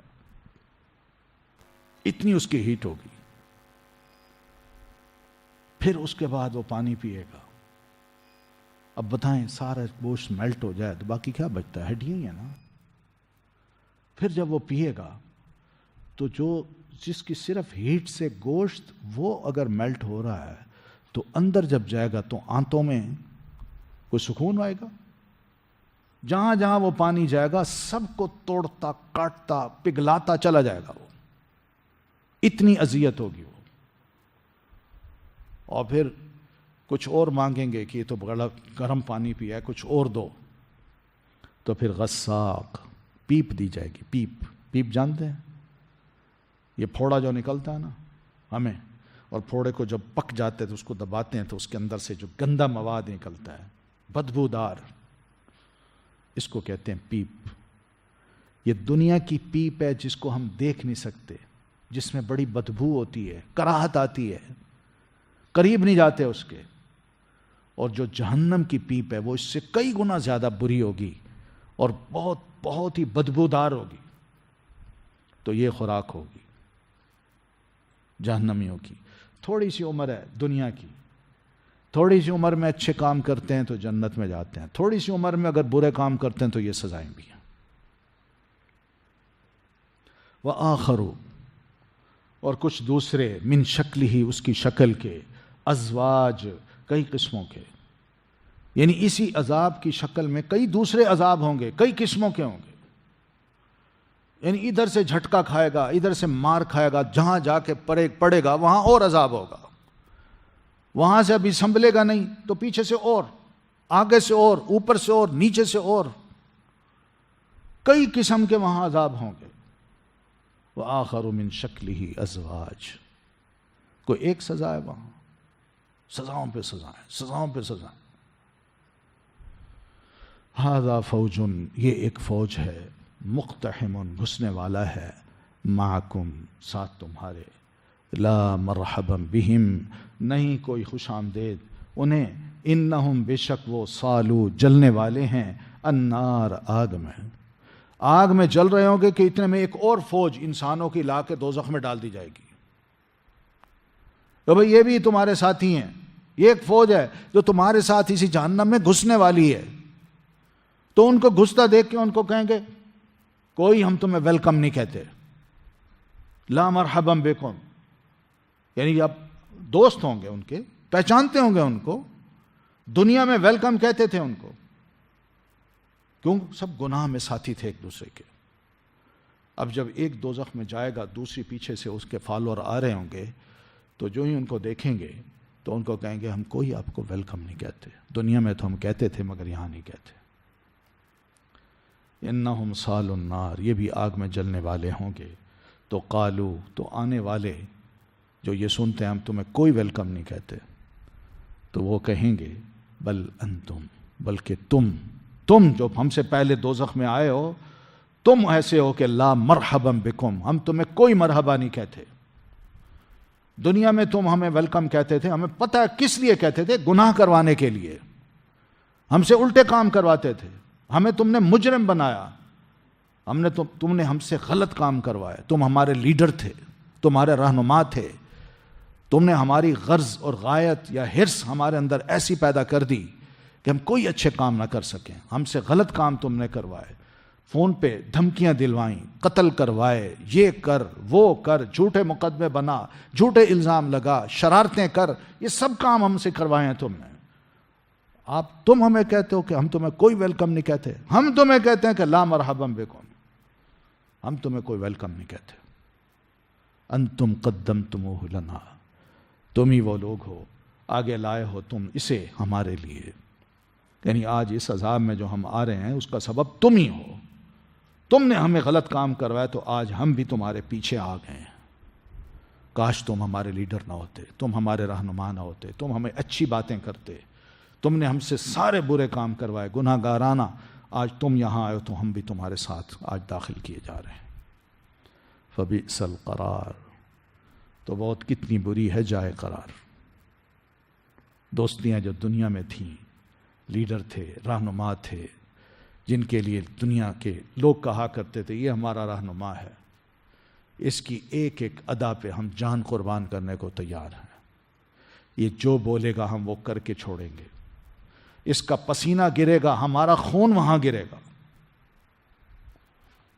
کتنی محبت ہوتی ہے لیڈر سے، نعرے پہ نعرے لگتے ہیں، جوش دکھائے جاتے ہیں، مگر یہ سب لیڈرشپ لوگوں کو اگر گناہ گار بناتی ہے اور ان کو صحیح گائیڈ نہیں کرتی، انہیں یہ نہیں کہتی کہ تم نیک انسان بنو، اللہ کو یاد کیا کرو، اللہ کا کہا مانا کرو، رسول کا کہا مانا کرو، اگر یہ نہیں کہتی تو ظاہر ہے الٹے کام ہی کریں گے۔ آج یہی کچھ ہے، آج بہت کم لیڈر ہیں جو کہتے ہوں اپنے ماننے والوں کو کہ آؤ بھائی جلوس بھی نکالتے ہیں اور ہم 5 وقت کی راستے میں نماز بھی باجماعت پڑھیں گے، اذان بھی ہوگی، ہم نماز پڑھیں گے، اللہ کے حضور دعا بھی کریں گے۔ اور کوئی لیڈر یہ بھی بہت کم کہتے ہیں، بہت کم لیڈر ہیں جو کہتے ہیں کہ ہم نے جلوس نکالنا ہے، کوئی توڑ پھوڑ نہیں کرنی، کسی کے خلاف کوئی بک بک نہیں کرنی، نعرے نہیں لگانے ہیں، کیونکہ آج لیڈرشپ اسی پہلے بھی تھی، آج بھی ہے۔ پہلے بھی لیڈرشپ یہی ہوتی تھی کہ وہ اپنے آپ کو چمکاتی تھی، دشمن چاہے کتنا اچھا کیوں نہ ہو اس کے عیب شو کرتی تھی کہ یہ فلاں برا آدمی ہے، اس نے یہ غلط کام کیے، یہ کرپٹ ہے، یہ بدماش ہے، اس نے یہ کیا، اس نے وہ کیا، لیکن اپنے آپ کو کچھ نہیں کہتے تھے، ہم بڑے پیور ہیں، صاف ہیں۔ اس طرح دشمنیاں اور غلط فہمیاں پیدا کر دیتے تھے۔ اللہ فرماتی ہیں سب جائیں گے جہنم میں، نیکیوں کی تعلیم نہ دینے والے، برائی کی تعلیم دینے والے، تو فبئس القرار، تو بہت ہی بری ٹھکانہ ہے وہ۔ قالو، تو اب سب کہیں گے ربنا، اے ہمارے رب، من قدم لنا، جو آگے لایا ہمارے لیے، ھذا، یہ جہنم، اللہ جس نے ہمیں غلط کام کرائے اور آج جس کی وجہ سے متاثر ہو کے ہم نے وہ غلط کام کیے اور جس کی وجہ سے آپ ہم جہنم میں آ گئے ہیں، تو ہم یہ تجھے ضرور درخواست کریں گے کہ اللہ اس شخص کو ڈبل سزا دے، کیونکہ یہی ہمیں جہنم میں لایا ہے، اس نے ہم سے غلط کام کروائے ہیں۔ اب دیکھیں دنیا میں کیا دوستیاں ہوتی ہیں، وہاں دشمنیاں ہو جائیں گی۔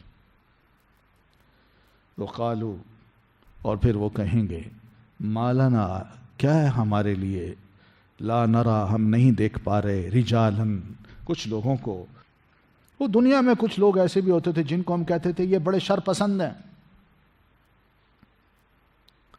جس کو آج کل یوں کہتے ہیں یہ ٹیررسٹ ہیں،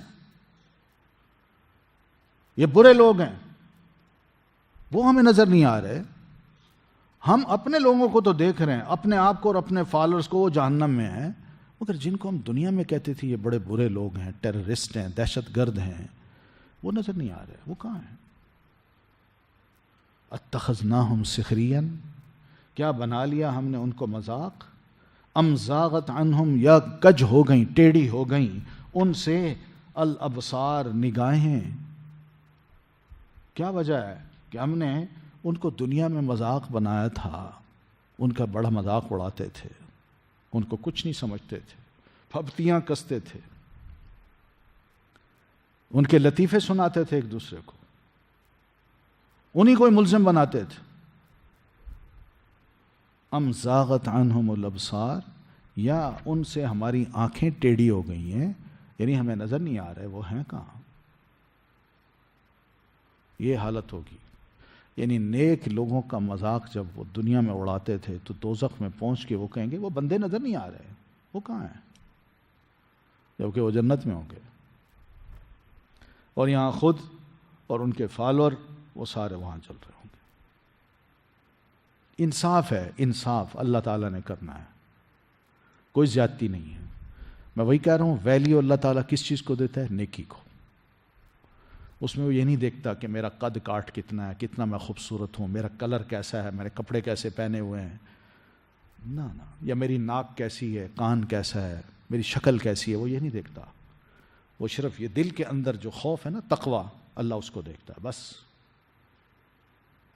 اگر شکلوں کو دیکھنا ہوتا نا تو اللہ تعالیٰ کبھی بھی سیدنا بلال رضی اللہ تعالیٰ عنہ کو جنت میں داخل نہ کرتا. اور اگر دلوں کو نہ دیکھنا ہوتا، صرف شکلوں کو دیکھنا ہوتا، تو ابو جہل جیسا خوبصورت انسان کبھی دوزخ میں نہ جاتا. تو اس لیے بس نیکی کی ویلیو، نیکی کی، اس کو ہم نے دیکھنا ہے، اس کو ویلیو دینی ہے، اور یہ تقوی کے ساتھ. ان ذالک، بے شک یہ، لحق، البتہ حق ہے، تخاصم اہل النار، باہم جھگڑنا آگ والوں کا. اللہ فرماتے ہیں یہ فیوچر میں جو کچھ ہونا ہے دوزخ کے اندر، میں تمہیں سنا رہا ہوں، یقین مانو ایسا ہی ہوگا، اور ایسی ہی باتیں کریں گے. آج دوست ہیں، کل کو ایک دوسرے کے دشمن بنے ہوں گے. آج ایک دوسرے کا ساتھ دیتے ہیں، کل ایک دوسرے کو لان تان کر رہے ہوں گے کہ تم نے مجھے گمراہ کیا، تم نے مجھ سے یہ غلط کام کرایا، تم نے مجھے مجرم بنایا، مجھے نیک کام نہیں کرنے دیے، تمہاری وجہ سے آج میں دوزخ میں آیا ہوں. یہ سب باتیں ہوں گی. اللہ فرماتے ہیں یقین مانو لحق، یہ جھگڑنا ان کا، آپس میں حجت بازیاں کرنا، ایک دوسرے کو الزام دینا، یہ یقین مانو ایسا ہی ہوگا، اور یہ دوزخ کے اندر ہوگا، باہر نہیں ہوگا، جہاں سزا ان کو مل رہی ہوگی.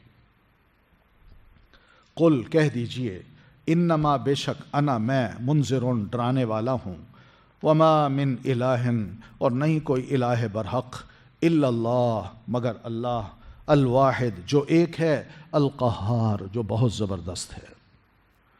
بس یہ دونوں کی باتیں سنانے کے بعد اللہ کے رسول آپ ان کو بتا دیجئے. میں تو تمہیں ایک وارنر بن کے بتا رہا ہوں ساری باتیں، کہ فیوچر کے بارے میں تم آگاہ رہو. ہم انسانوں کا فیوچر ایسا ہے کہ مرنا ہے، قیامت آنی ہے، اس دن حساب کتاب ہونا ہے. اچھے لوگوں کے لیے یہ انعام ہے، برے لوگوں کے لیے یہ سزائیں ہیں. بس میرا کام یہ ہے اور کچھ نہیں ہے. میں منذر ہوں، وارنر ہوں، اور کچھ نہیں. میرے پاس کوئی اختیار نہیں کہ میں کسی کو جنت میں ڈال دوں یا دوزخ میں ڈال دوں، یا کسی کو پکڑ کے جنت کی راہ پہ چلا دوں یا کسی کو پکڑ کے دوزخ کی راہ پہ چلا دوں. نہیں، میرا کام صرف وارن کرنا ہے. میں تمہیں آگاہ کر رہا ہوں. باقی عقل تمہارے پاس ہے، سمجھ تمہارے پاس ہے. تم اپنی مرضی سے اگر ادھر آنا چاہتے ہو تو آ جاؤ، نہیں آنا چاہتے تو تمہاری اپنی مرضی. تمہیں بتا دیا فائدہ کس چیز میں ہے، نقصان کس چیز میں ہے. اسی کو نصیحت کہتے ہیں اور کچھ نہیں ہوتا. اس لیے بالغ بچہ، بالغ آدمی جب ہو جاتا ہے نا، میچور ہو جاتا ہے، میچورٹی اس کو مل جاتی ہے، تو اس کے بعد والدین کی ذمہ داری ختم ہو جاتی ہے. کیوں؟ اب بڑا ہے، سمجھدار ہے. والدین زیادہ سے زیادہ نصیحت کر سکتے ہیں، کہ بچہ بیٹا یہ دیکھو یہ اچھی راہ اپنا لوگے تو ٹھیک ہے، بری راہ اپناؤ گے تو کل کو تم نے جواب دینا، اب ہماری رسپانسبلٹی ختم۔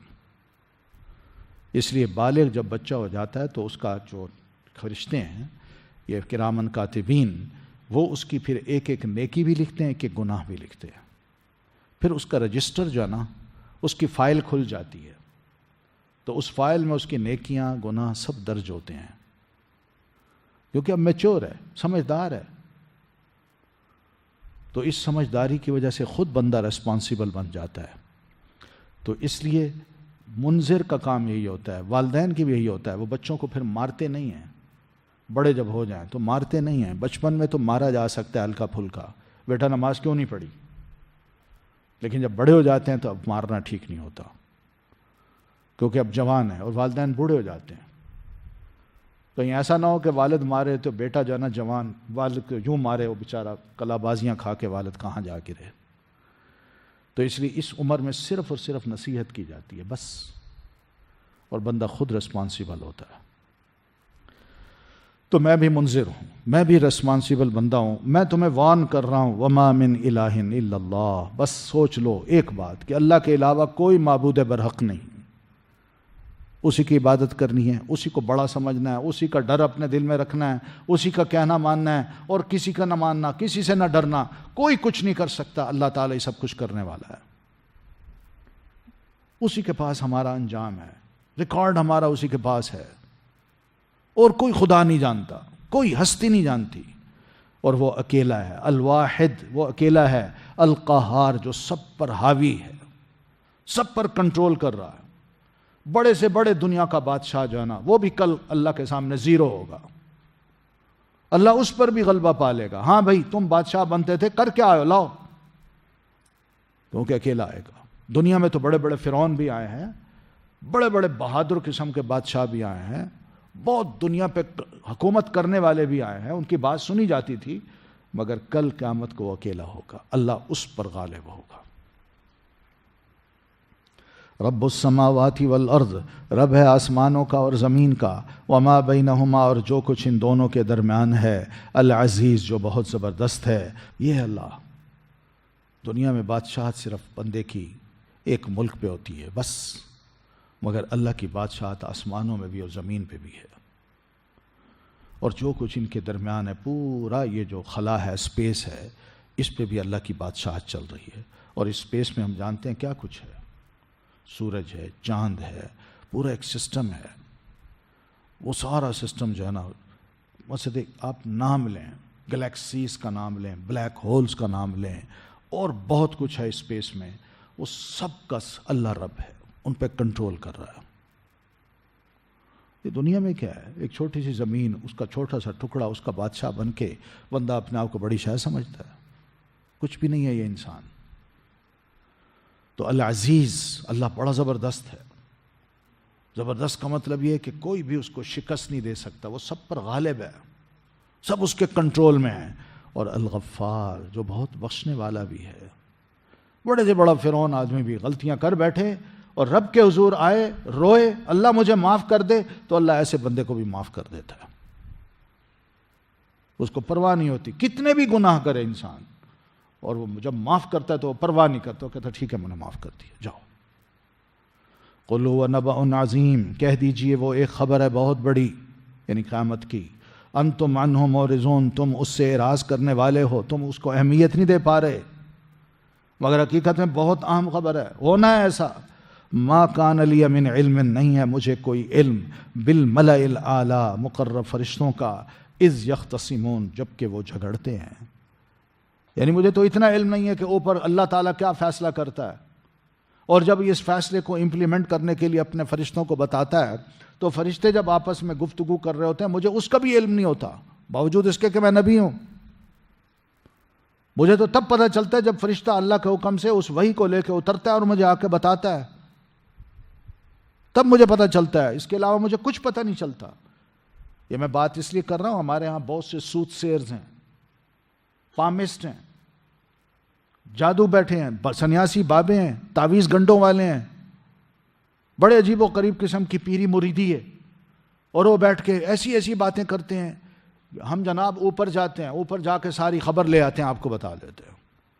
اور خبر کیا ہوتی ہے؟ کل یہ ہونا ہے، پرسوں یہ ہونا ہے، آپ کا نام کیا ہے؟ یہ نام ہے. اچھا آپ کی شادی فلاں لڑکی سے ہوگی، اس کا نام یہ ہوگا، اور آپ کی شادی کو ابھی 2 سال دیر ہے. یہ اس طرح کی خبریں، یہ کیا ہے؟ یہ تو نبی نے بھی کبھی نہیں دی. قرآن مجید تو کہہ رہا ہے کہ مجھے تو یہ علم ہی نہیں ہوتا کہ اوپر اللہ تعالیٰ نے کیا فیصلے کیے ہوتے ہیں. مجھے تو تب پتہ چلتا ہے جب فرشتہ نازل ہوتا ہے اور مجھے بتاتا ہے اللہ کے رسول یہ کام یوں ہونا ہے. بس اتنا پتہ چلتا ہے، سارے کا پتہ نہیں چلتا. اگر سارے کا پتہ ہوتا، نبی علیہ السلام کو پتہ چل جاتا. جیسا کہ ہمارے ہاں اس وقت ٹی وی پہ بیٹھ کے بڑے بڑے لوگ دعوے کرتے ہیں کہ کل یہ ہوگا، پرسوں یہ ہوگا، آپ کی شادی اس لڑکی سے ہوگی، یا آپ کا جو کیا نام ہے اس سے رشتہ مناسب نہیں ہے. اس طرح کی ہزاروں باتیں. آپ کا کاروبار یوں چمکے گا، آپ یہ کام کیجئے. یہ سب مستقبل کی باتیں ہیں. نبی علیہ الصلوۃ والتسلیم کو زیرو پتہ نہیں تھا. اگر آپ کو پتہ ہوتا تو آپ میدان احد میں جا کے زخمی نہ ہوتے، آپ کے دانت شہید نہ ہوتے، آپ کبھی بھی گہرے کھڈ میں جا کے نہ گرتے. اگر آپ کو پتہ ہوتا کہ اس صحابی نے میدان جنگ میں جا کے شہید ہونا ہے تو آپ اس کو گھر روک لیتے، تم نہ جاؤ. کیونکہ جس کو پتہ ہو وہ تو پھر اپنا بھی خیال کرتا ہے، اپنے ساتھیوں کا بھی خیال کرتا ہے. مگر نبی نے تو کبھی ایسے دعوے نہیں کیے. ہمارے ہاں یہ دعوے کیے جاتے ہیں کل یہ ہو جائے گا، پرسوں یہ ہوگا، حتیٰ کہ شادیوں تک کو ملا دیتے ہیں اور بھی بڑی بڑی جھوٹی باتیں کر کے ہمیں پاگل بناتے ہیں. اور نبی کو یہ کہا جا رہا ہے کہ آپ کہیے اللہ کے رسول مجھے تو اتنا پتہ نہیں ہے کہ اوپر اللہ جو فیصلہ کرتا ہے اور فرشتوں کو بتاتا ہے ان کے درمیان جو باتیں ہو رہی ہوتی ہیں مجھے کچھ علم نہیں ہوتا. ان یوحا الی، نہیں وحی کی جاتی میری طرف، الا مگر، انما یہ کہ انا نذیر، میں تو ڈرانے والا ہوں، مبین، کھلم کھلا. بس وہی جب ہوتی ہے تو میں اتنا جانتا ہوں، اس کے علاوہ مجھے کچھ پتہ نہیں ہوتا. اور دوسری بات یہ کہ میں تو صرف ڈرانے والا ہوں، نذیر ہوں. میں کوئی سود سیر نہیں ہوں، کوئی جادوگر نہیں ہوں، تعویذ گنڈے کا کاروبار کرنے والا نہیں ہوں، کالے دھاگے اور انگوٹھیاں اور ان کے جو سٹون ہیں وہ بیچنے والا نہیں ہوں کہ لوگوں کو یہ بتاؤں کہ سٹون میں تمہیں یہ فائدہ ہے. میں یہ کام نہیں کرنے والا. میں صرف اور صرف نذیر ہوں، میں وارن کرنے والا ہوں، بس اور کچھ نہیں. ورنہ آپ اگر یہ کام کرتے تو کم تھا، بہت سے آپ کے گاہک بن جاتے، بہت سے آپ کے تعویذ گنڈے کالے دھاگے خوب چلتے، دم جھاڑ خوب چلتا، خوب میری مریدی ہوتی آپ کی، اور آپ کو گھر بیٹھے سب کچھ مل رہا ہوتا. لیکن آپ نے یہ کام نہیں کیا. دین یہ نہیں چاہتا ہم سے. دین چاہتا ہے کہ آپ سب مسلمان نذیر بنیں، نذیر. اپنے آپ کو بھی وارن کریں، دوسروں کو بھی وارن کریں. یہ نبی کا کام ہے، اور نبیوں کا کام بڑا مشکل ہوتا ہے، اور یہ بڑے آسان کام ہے کہ آدمی ایک جگہ بیٹھ جائے اور بیٹھ کے نہ وہ اپنے تعویذ گنڈے بیچتا رہے، لوگ آئیں گے، پیسے دیں گے، کاروبار چل جائے گا، اور دم جھاڑ بھی چلے گا، وہ بہت کچھ ہو جائے گا. یہ بڑے آسان کام ہے. اذ قال ربک، جب کہا تیرے رب نے، للملائکتی، فرشتوں کو، انی خالق، بے شک میں پیدا کرنے والا ہوں، بشرن، ایک انسان کو، من طین، مٹی سے. اب ہمیں ہماری تاریخ بتائی جا رہی ہے، اور یہ تاریخ کیا ہے؟ یہ یاد رکھیے، یہ وہ تاریخ ہے جب انسانوں نے اپنی تاریخ لکھنا شروع کی ہے، تو یہ اس سے بہت پہلے عرصے کی تاریخ ہے، اور اس کی انفارمیشن آپ کو کوئی نہیں دے سکتا سوائے اللہ تعالیٰ کے. کیونکہ وہ دور ایسا تھا کہ انسان کو سمجھ تو تھی مگر لکھنا پڑھنا نہیں جانتا تھا. اس کے پاس کوئی ایسا میٹیریل نہیں تھا کہ جس سے وہ لکھ سکے، اس کو سمجھ نہیں تھی. اس کے پاس ایسا میٹیریل جس پر وہ لکھ سکے، یہ کاغذ نہیں تھا. اس لیے وہ جتنی بھی اس دور کی تاریخ ہے وہ انسانوں کو معلوم تھی. انسان فوت ہو گئے، تاریخ بھی ان کے ساتھ دفن ہو گئی. لیکن جب ہم انسانوں نے اپنی تاریخ لکھنا شروع کی ہے تو بہت لیٹ کی ہے. پہلے کی کیا ہے؟ کوئی ہمارے پاس سورس نہیں ہے. اب یہ سورس نہیں ہوتا کہ میں زمین کو کھودوں، اس سے 2-4 پتھر نکال لوں اور کہوں او یہاں تو ایک بہت بڑی تہذیب آباد تھی، یہ اتنے لاکھوں سال پہلے یہاں انسان آباد تھے اور اس طرح وہ رہتے تھے، یہ ان کی تھوڑی تھوڑی چیزیں پتہ چلتی ہیں. یہ ہمارے سب امیجنز ہیں. اصل تاریخ پھر کون بتائے گا؟ اللہ تعالیٰ، کیونکہ اس کے سامنے ہمارا ماضی، ہمارا حال بالکل واضح ہے، سب پتہ ہے اس کو. تو وہ ہمیں بتا رہا ہے کہ میں نے انسانوں کو پیدا کرنے کے لیے فرشتوں کو کہا کہ میں ایک انسان پیدا کرنے والا ہوں جو مٹی سے بناؤں گا. تین کہتے ہیں ایسی مٹی جس کے اندر پانی ملا ہوا ہو، کیچڑ. فَإِذَا سَوَّيْتُهُ، پھر جب میں اس کو برابر کر دوں، یعنی جب میں اس کو بنانے لگوں اور بناتے بناتے اس کا سر، اس کا ماتھا، اس کا پورا چہرہ، ناک، آنکھ، منہ، کان اور گلا، پھر اس کے بعد ساری باڈی، ہاتھ پاؤں تک، جب میں اس کو اس طرح شیپ دے دوں تو وَنَفَخْتُ فِيهِ مِن رُوحِي، اور میں پھونک دوں اس میں اپنی روح کو. اپنی روح سے مراد کیا ہے؟ یعنی وہ روح جو ہمارے اندر ہے. یہ اللہ تعالیٰ نے اپنی روح نہیں پھونکی، یہ روح کی نسبت اللہ تعالیٰ نے اپنی طرف اس لیے کی ہے کہ یہ اللہ تعالیٰ کا ایک بڑا احسان ہے. یہ اس کو عزت دے رہا ہے اللہ تعالیٰ. جیسے ہم، یہ گھر ہے، مسجد ہے، ہم اس کو کیا کہتے ہیں؟ کیا کہتے ہیں اس کو؟ بیت اللہ کہتے ہیں نا، اللہ کا گھر. تو اللہ یہاں رہتا ہے، تو کیا مطلب؟ ہم اس کو عزت دے رہے ہیں کہ مسجد ہے، اللہ کا گھر ہے یہ. تو اس طرح روح کی کا لفظ کا ہے، میری اپنی روح. تو اپنی روح سے مراد نہیں کہ اللہ نے اپنی روح نکال کے ہمارے اندر ڈال دی ہے، بلکہ روح کی نسبت اپنی طرف کی کہ یہ ایک بہت بڑی نعمت ہے جو میں انسان کو دے رہا ہوں، بڑا احسان ہے. تو جو ہی اس کے اندر میں روح پھونکوں تو فقعوا لہ ساجدین، تو تم سارے فرشتے اس کے آگے سجدے کرنے کے لیے گر جانا. تو جو ہی اللہ نے انسان کو پیدا کیا اور روحی انسان کے اندر پھونکی، سیدنا آدم علیہ السلام کے دل اندر روح پھونکی، تو روح پھونکتے ہی وہ موو کرنے لگے، دیکھنے لگے ادھر ادھر. تو عین اسی موقع پر فسجد الملائکۃ، تو سجدہ کیا تمام فرشتوں نے، کلہم، سب کے سب نے، اجمعون، اکٹھے ہی، یعنی آگے پیچھے نہیں کہ کسی نے اب کیا ہو کچھ نے بعد میں کیا ہو، نہ، اکٹھے ہی ایک ہی وقت میں سارے فرشتوں نے آدم علیہ السلام کو سجدہ کیا. یہ بڑی عجیب بات ہے، قابل غور. سجدہ کیوں کرایا؟ اس میں ہماری عزت ہے. آپ دیکھیں فرشتے لاکھوں سالوں سے اللہ تعالیٰ کی عبادت کر رہے تھے. انسان ابھی پیدا ہوا ہے، اس نے ایک سجدہ نہیں کیا، ایک سجدہ بھی نہیں کیا. اس کے آگے جو سجدہ کرنے والے تھے اللہ کے آگے، اللہ کی عبادت کرنے والے، ان تمام کو اللہ نے ان کے آگے جھکا دیا، آدم کے آگے. تھوڑی عزت ہے ہماری.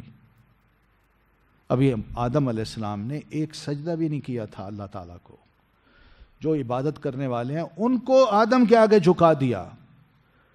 کیا مطلب؟ آدم کی عزت زیادہ ہے. اگر وہ سجدہ کرنے والا بن جائے، وہ فرشتوں سے بھی زیادہ احترام رکھتا ہے اللہ کے آگے. اللہ ابلیس، سوائے ابلیس کے جو شیطان تھا، اس کو بھی اللہ نے فرمایا تھا تم بھی سجدہ کرنا، مگر اس نے سجدہ نہیں کیا. استکبر، وہ متکبر بن گیا. اس کا تکبر یہ تھا، ایک تو اللہ نے حکم دیا، کہتا میں نہیں کرتا. پھر اللہ نے پوچھا کیوں نہیں کرتے؟ کہتے تو نے مجھے آگ سے پیدا کیا ہے اور اس کو مٹی سے. آگ جو ہے وہ مٹی سے زیادہ افضل ہوتی ہے، بہتر ہوتی ہے. تو جو بہتر ہے وہ کم تر کو سجدہ کیوں کرے؟ بلکہ کم تر کو بہتر کو سجدہ کرنا چاہیے. یعنی میں بہتر ہوں، اس کو مجھے کرنا چاہیے، نہ کہ میں اس کو کروں. یہ اس کا تکبر تھا. آج بھی وہ اکڑتا ہے. آج وہ ہم سے سجدے کروا رہا ہے، ہم اس کا کہنا مانتے ہیں، اور جو ہمارا پیدا کرنے والا ہے ہم اس کا کہنا نہیں مانتے. جو دوست ہے ہمارا، جو ہمارا پیدا کرنے والا ہے، جو ہمیں کھلا رہا ہے، پلا رہا ہے، ہم اس کے آگے سجدہ نہیں کرتے. مگر شیطان بلاتا ہے آؤ یار چھوڑو نماز بعد میں پڑھ لینا، پہلے یہ ذرا تھوڑی سی مووی دیکھ لو، بعد میں پڑھ لیں گے نماز. تو ہم کس کا کہنا مانتے ہیں؟ کس کے آگے سجدہ کرتے ہیں؟ سجدے کا مطلب یہ ہوتا ہے سبمیشن. میں اپنے آپ کو سبمٹ کرتا ہوں شیطان کے آگے. تو اللہ فرماتے ہیں وَكَانَ مِنَ الْكَافِرِينَ. اللہ کا حکم جو نہ مانے وہ کون ہوتا ہے؟ کافر ہوتا ہے. شیطان نے ایک کہنا نہیں مانا، اللہ نے فرمایا تم کافر ہو. ہم ڈھیروں کہنا نہیں مانتے، اس کے باوجود بھی ہم کہتے ہیں مسلمان ہیں. اپنے آپ کو ہم تسلی دلاتے ہیں نا، لیکن یہ تو اللہ ہی جانتا ہے کہ ہم کیا ہیں. مسلمان بننے کے لیے، ہونے کے لیے، اس دعوے کے لیے کچھ عمل ہوتے ہیں، وہ اگر ہم عمل کریں گے تو اللہ کی نظر میں مسلم ہوں گے. ورنہ ہمارا دعویٰ کتنا ہی اچھا کیوں نہ ہو، ہمارا مسلمانوں کی فہرست میں، رجسٹر میں نام ہی کیوں نہ لکھا ہو، ہم ماں باپ ہی مسلمان رکھتے ہوں، مگر ہمارے کرتوت اگر اچھے نہ ہوں تو پھر اللہ ہی بہتر جانتا ہے ہم کس میں ہیں. قال یا ابلیس، تو فرمایا اللہ تعالیٰ نے، اے ابلیس، ما منعک، کس چیز نے روکا تجھے، ان تسجد، کہ تو سجدہ کرے، لما خلقت، اس کو جسے پیدا کیا میں نے، بیدیا، اپنے ہاتھوں سے، اپنے دونوں ہاتھوں سے. استکبرتا، کیا تکبر کیا تو نے، ام کنت من العالین، یا تھا تو بلند مرتبہ لوگوں میں سے. یعنی اللہ تعالیٰ نے سوال کیا، ابلیس میں نے سب فرشتوں نے کیا، میں نے تمہیں بھی کہا تھا، تم نے سجدہ کیوں نہیں کیا؟ کیا اس کی دو وجوہات میں ایک وجہ تو نہیں ہے؟ یا تو تم اپنے آپ کو بڑا سمجھتے ہو، یا پھر تم یہ سمجھتے ہو کہ یہاں جتنے بھی فرشتے ہیں، انسان ہیں، میں ان سے سب سے زیادہ مرتبے والا ہوں. یعنی میرے حکم کو نہیں مانتے اور اپنے آپ کو اللہ کے حکم سے برتر اور بالا تر سمجھتے ہو، یہ تکبر ہے. اور دوسرا یہ کہ جتنے بھی فرشتے ہیں یا حضرت آدم ہیں، ان سب سے بڑھ کے اپنے آپ کو تم مرتبے والا سمجھتے ہو کہ میرا زیادہ مرتبہ ہے. وجہ کیا ہے؟ ان دو میں کیا وجہ ہے؟ تو قال، اس نے کہا، انا خیر منہ، میں اس آدم سے زیادہ بہتر ہوں. اب یہ دیکھیں نا، یہ دماغ خراب ہے اس کا. کہتا ہے انا خیر منہ، میں اس سے بہتر ہوں. اور دلیل کیا دیتا ہے؟ خلقتنی من نار، تو نے پیدا کیا مجھے آگ سے، وخلقتہ من طین، اور پیدا کیا اس کو مٹی سے. تو آگ مٹی سے زیادہ بہتر ہوتی ہے. آگ کے اندر جوش ہوتا ہے، آگ جلا کے بھسم کر دیتی ہے، تو آگ بہتر ہے. مٹی میں کیا ہے؟ مٹی کو اگر گیلا کریں تو وہ بیٹھ ہی جاتی ہے نا، اس نے کیا تکلیف دینی ہے؟ کیا اس کے اندر جوش ہے؟ یہ اس کی غلط فہمی تھی. بظاہر چیزوں کو نہ دیکھا کریں. ہم بھی آج بظاہر چیزوں کو دیکھ کے نا اس سے اندازہ کرتے ہیں کہ اس کے یہ فائدے ہیں. شیطان نے اپنی فائدے بتائے. آگ بہتر، جوش جلاتی ہے، جوش ہوتا ہے اس میں، شعلے مارتی ہے، جس کا ایک روب ہوتا ہے، خوف کھا جاتا ہے انسان. اور مٹی میں کیا ہے؟ ہم جب یہ باتیں سنتے ہیں، ہاں کہتے ہیں ہاں لاجک ہے. یہ اس نے لاجک پیش کی ہے. ورنہ دیکھا جائے مٹی اگر زرخیز ہو تو یہ مٹی کیا کام دیتی ہے؟ آپ ایک بیج بوئیں گے تو یہ مٹی کے اندر سے ایک تناور درخت نکلے گا. اور مٹی کی یہ صفت ہے کہ اپنے اندر سے ایک سرسبز چیزیں نکالتی ہے، خوبصورت چیزیں نکالتی ہے. اور یہی پودے جب نکلتے ہیں، کوئی درخت بن جاتے ہیں، کوئی پھولوں کی بیلیں بن جاتی ہیں، کوئی اسی طرح اور بہت خوبصورت قسم کے پودے نکلتے ہیں، ان میں رنگ برنگے پھول ہوتے ہیں. یہ مٹی کی صفت ہے. مٹی میں نرمی ہوتی ہے، آگ میں تیزی ہے. تو تیزی کو لوگ پسند کرتے ہیں یا نرمی کو پسند کرتے ہیں؟ تو یہ اس کی بظاہر جو چیز تھی نا، اس کو دیکھ کے وہ بڑا متاثر کر رہا تھا. مگر ہم بھی آج شیطانی باتوں سے اتنے متاثر ہوتے ہیں، لیکن ہمیں پتہ نہیں ہے کہ یہ آگ ہے اور آگ جلا کے ہمیں بھسم کر دے گی. لیکن مٹی، جس کے بارے میں کوئی نہیں سوچتا کہ کتنی اچھی چیز ہوتی ہے سادہ چیز جس کی کوئی ویلیو نہیں، مگر آپ اس کو ویلیو اس طرح دے سکتے ہیں کہ اس کے اندر آپ اس کو بڑا نرم کر کے اس کے اندر ہل چلا کے آپ بیج ڈال دیں، آپ کو حد نظر تک جہاں بیج ڈالیں گے آپ کو تھوڑے عرصے کے بعد وہاں سبزہ ہی سبزہ نظر آئے گا، بہترین خوبصورت ماحول ہوگا. یہ مٹی کی خوبی ہے. اس لیے آپ اپنے آپ کو کم تر نہ سمجھیں. شیطان کے مقابلے میں ہم زیادہ بہتر ہیں. اس کی لاجک غلط ہے. ہم نتائج کو دیکھ رہے ہیں. آگ کو دیکھیں، آگ جلائیں، وہ نتائج کیا دکھائے گی؟ جلائے گی، تکلیف دے گی، جلا کے کوئلہ کر دے گی ہر شے کو، خوف زدہ کرتی ہے یہ چیز. مگر مٹی، اس میں آپ بیج ڈالیں، دیکھیں سبزہ جب پھیلتا ہے تو ہر کوئی خوش ہوتا ہے، ماحول بڑا خوبصورت بن جاتا ہے، بہت کچھ رزق نکلتا ہے زمین سے، انسان اس سے بڑا خوش بھی ہوتا ہے، کھاتا بھی ہے، پیتا بھی ہے، اس کی صحت بنتی ہے، اس کے کاروبار چلتے ہیں. قال فخرج منہا، تو کہا اللہ تعالیٰ نے تو نکل جاؤ تم اس سے. فإنک رجیم، تو بے شک تو رجیم ہے، مردود ہے، ریجیکٹڈ ہے۔ اللہ کا کہنا ایک نہیں مانا شیطان نے، اللہ نے جنت سے نکال دیا ایک کہنا نہ ماننے سے۔ ہم روزانہ 10 کہنے نہیں مانتے، پھر بھی یہ توقع کرتے ہیں ہم جنت میں جائیں گے۔ کتنی بری بات ہے، کتنے غلط خیالات ہیں ہمارے۔ وَإِنَّ عَلَيْكَ لَعْنَتِي، اور بے شک تجھ پر لعنت ہے میری، إِلَى يَوْمِ الدِّينِ، دن تک بدلے کے، یعنی بدلے کے دن تک اب تم پر میری کرس، میری لعنت برستی رہے گی۔ لعنت کا کیا مطلب ہے؟ لعنت کا مطلب ہوتا ہے میری رحمت سے اب تم دور ہو، میں اب تم پر کوئی رحم نہیں کروں گا۔ تم نے تکبر کیا ہے میری بارگاہ میں، تمہیں زیب نہیں دیتا تھا، تمہارا فرض بنتا تھا میں اللہ ہوں تو میرا کہنا مانتے، تم میرے کہنے کے مقابلے میں اکڑ گئے، میری بات کے مقابلے میں اپنی بات کو لے آئے۔ یہ زبردستی تھی اس کی، جس سے اللہ سخت ناراض ہوتا ہے۔ قال ربی، اے میرے رب، فانظرنی، تو مہلت دے مجھے، الی یومی، اس دن تک، یبعثون، جب دوبارہ اٹھائے جائیں گے۔ کہنے لگا اللہ اگر ایسی بات ہے تو قیامت تک مجھے مہلت دے، میں زندہ رہوں، اور پھر آزادی دے دے، میں جو چاہوں کروں۔ یہی مہلت کا مطلب ہے۔ قال، اللہ نے فرمایا، فإنک من المنظرین، بے شک تو منظرین میں سے ہے۔ کیا مطلب؟ مہلت دیے جانے والوں میں سے، جاؤ تم جو مانگتے ہو میں دیتا ہوں۔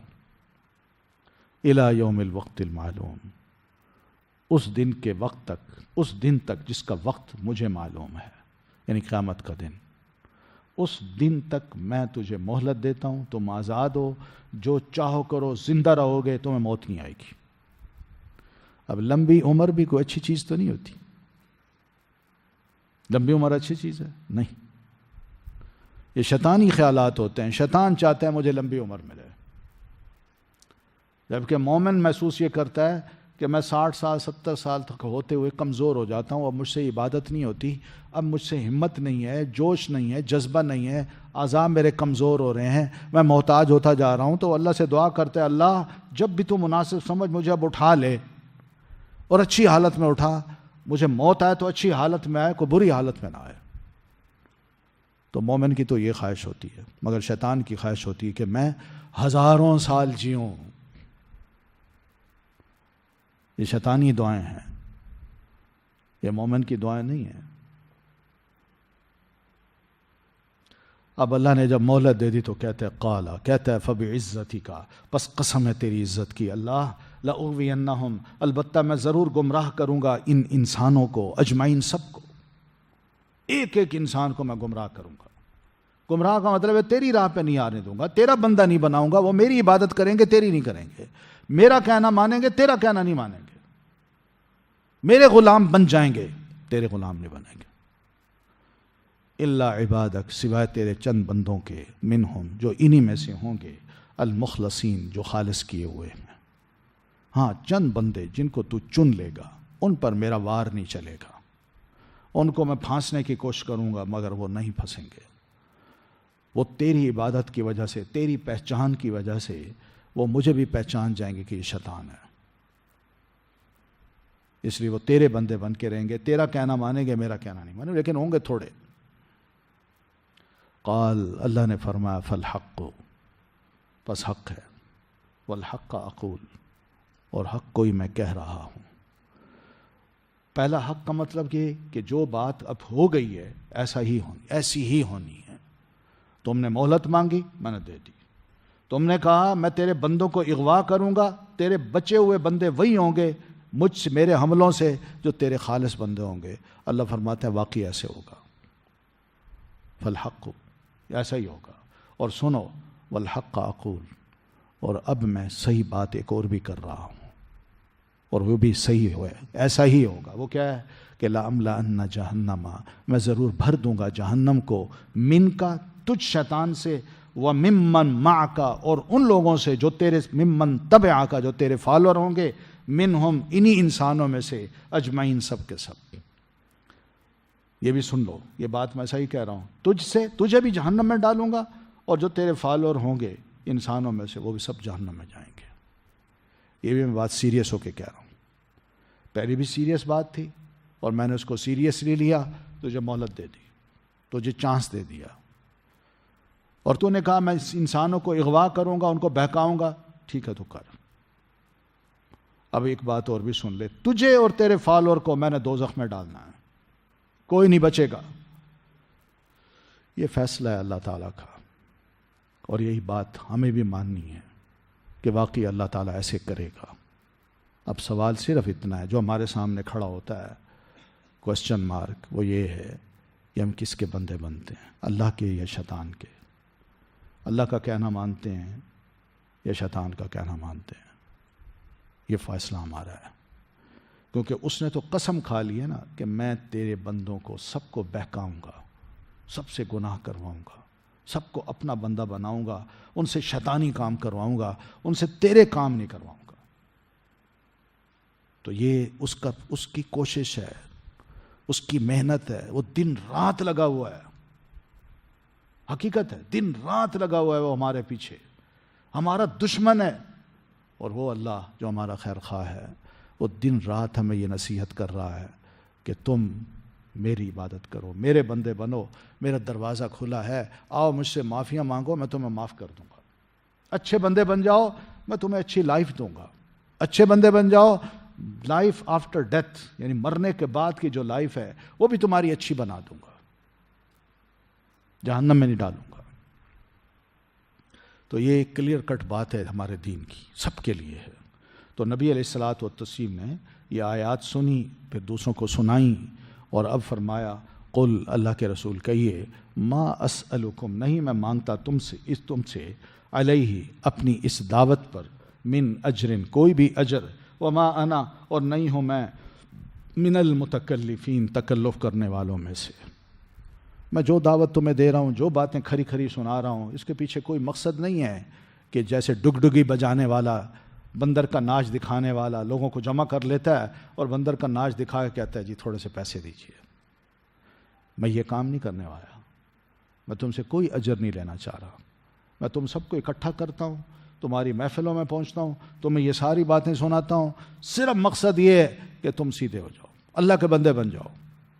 وما انا من المتکلفین، اور اللہ کی بات پہنچانے میں، تم تک پہنچانے میں میں کسی تکلف سے کام نہیں لے رہا کہ کسی کا ڈر ہو، یہ بڑا آدمی ہے، یہ بت پرست ہے، اس کو سمجھانا ہے تو میں قرآن اس کو نہ سناؤں بلکہ اسی کی کہوں اس کو تو وہ بھی خوش ہو جائے، یا ایسی باتیں کروں جس سے رحمان بھی خوش ہو جائے اور شیطان بھی خوش ہو جائے۔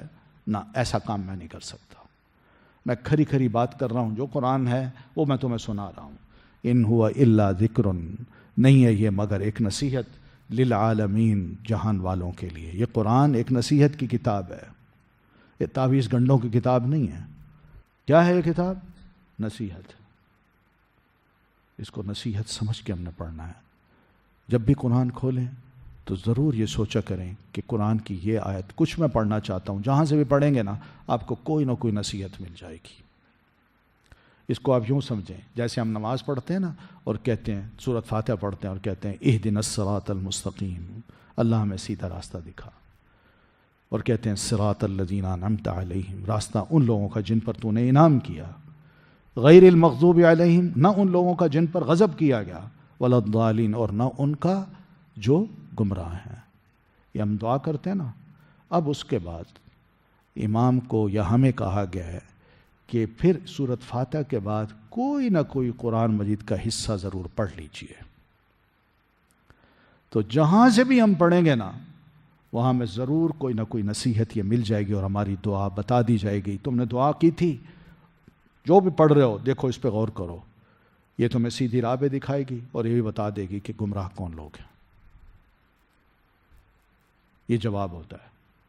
قرآن مجید کا کوئی حصہ پڑھ لیں آپ سورۃ فاتحہ کے بعد، وہ اہدنا الصراط المستقیم بھی اس میں ہوتا ہے، راستہ سیدھا بھی دکھا دیا جاتا ہے، اور مغضوب علیہم الضالین کا راستہ بھی بتا دیا جاتا ہے، دونوں باتیں بتا دی جاتی ہیں، اور پھر ہماری چوائس ہوتی ہے کہ ہم سیدھا راستہ اختیار کریں یا نہ کریں۔ وَلَتَعْلَمُنَّ، اور البتہ تم ضرور جان لو گے، نَبَأَهُ، خبر اس کی، بعد حین، بعد ایک وقت کے، یعنی قرآن جو خبریں دے رہا ہے تمہیں ابھی اس پہ یقین نہیں آتا، مثلاً وہ کہتے ہیں یہ نیکی کرو، اس کے اثرات تمہاری ذات پر یہ ہوں گے. جیسے نماز کا کہا، نماز پڑھو تو نماز کیا کرے گی کہ ان الصلاۃ تنہی عن الفحشاء والمنکر، کہ نماز پڑھنے والا پھر بے حیائی کے کاموں سے اور گناہوں سے رک جاتا ہے. یہ اس کے اثرات ہوتے ہیں. تو نماز پڑھو گے تو اس کے اثرات تم دیکھو گے اپنی ذات پہ. تو یہ وہ چیز ہے کہ قرآن یہی خبر جو دے رہا ہے، کچھ عرصے کے بعد تم عمل کر کے تو دیکھو، وہ اثرات تم دیکھو گے، وہ خبر تمہیں سچی نظر آئے گی کہ جو قرآن نے کہا واقعی وہ اثر میری ذات پہ پڑ رہا ہے. اور اگر نہ کرو گے، نماز نہیں پڑھو گے، تو پھر جو قرآن کہہ رہا ہے کہ نماز نہیں پڑھو گے تو لازماً تم فحاشی میں، بے حیائی میں اور گناہ کے کانوں میں انوالو ہو جاؤ گے. تو وہ خبر بھی قرآن تمہیں دے چکا ہے، وہ بھی تم دیکھ لو گے. تو یہ اثرات ہیں، یہ اثرات ہم دیکھتے ہیں اپنی زندگی میں. اس لیے قرآن مجید کو جب ہم پڑھتے ہیں نا تو یوں لگتا ہے جیسے واقعی ہمارے دل کی باتیں کر رہا ہے. دل کے اندر چھپی ہوئی جو باتیں ہیں، کوشچن ہیں، ان کا جواب دے رہا ہے، ہمیں چھیڑ رہا ہے، ہمیں آگاہ کر رہا ہے. ہمارے دل کے اندر جو جو گناہ بیٹھے ہوئے ہیں، جو مجرم بیٹھا ہوا ہے، اس کو بھی جھنجھوڑ رہا ہے. یہ وہ چیز ہے جو قرآن مجید پڑھنے سے ہمیں ملتی ہے. اس لیے قرآن مجید کو ایک لائیو بک سمجھیں آپ، لائیو بک. یہ ڈیڈ بک نہیں ہے. 1500 سال سے یہ کتاب ہمارے پاس موجود ہے. آج بھی کوئی انسان اس کو جب پڑھتا ہے تو اس کی زندگی میں ایک انقلاب آ جاتا ہے. کتنے غیر مسلم ہیں جو اسی قرآن مجید کے ٹرانسلیشن کو پڑھ کے مسلمان ہو رہے ہیں. کوئی مولوی صاحب جاتے ہیں اس کے پاس، کوئی تبلیغ کرنے جاتے ہیں ان کے پاس، کوئی بھی نہیں جاتا. خود پڑھتے ہیں نیٹ پہ بیٹھ کے، ان کے اندر کی کایا پڑ جاتی ہے. یہ وہ خبریں ہیں جو قرآن مجید دے چکا ہے. اور یہی چیزیں اللہ فرماتا ہے تم مستقبل قریب میں اس ساری خبروں کو اپنی کانوں سے بھی سن لو گے اور اپنی آنکھوں سے بھی دیکھ لو گے. تو اس لیے بڑی یہ میریکل بک ہے ہمارے پاس. کسی کے پاس اتنی مقدس کتاب نہیں ہے. یاد رکھیے، دنیا میں جتنی بھی قومیں ہیں، چاہے کتنی بھی ترقی یافتہ قومیں ہیں، لیکن ان کے پاس یہ گائیڈ کرنے والی بک نہیں ہے. ہم ہی خوش قسمت مسلمان ہیں جن کو اللہ تعالیٰ نے کتاب دی ہے. اس لیے ہم اس کی قدر کریں. اللہ تعالیٰ مجھے بھی اور آپ کو اس کی قدر کرنے کی توفیق عطا فرمائے. سبحانک اللہم و بحمدک، اشہد ان لا الہ الا انت، استغفرک و اتوب الیک. السلام علیکم ورحمۃ اللہ وبرکاتہ. الله تعالى أنزله ورسول الله معلمنا رسول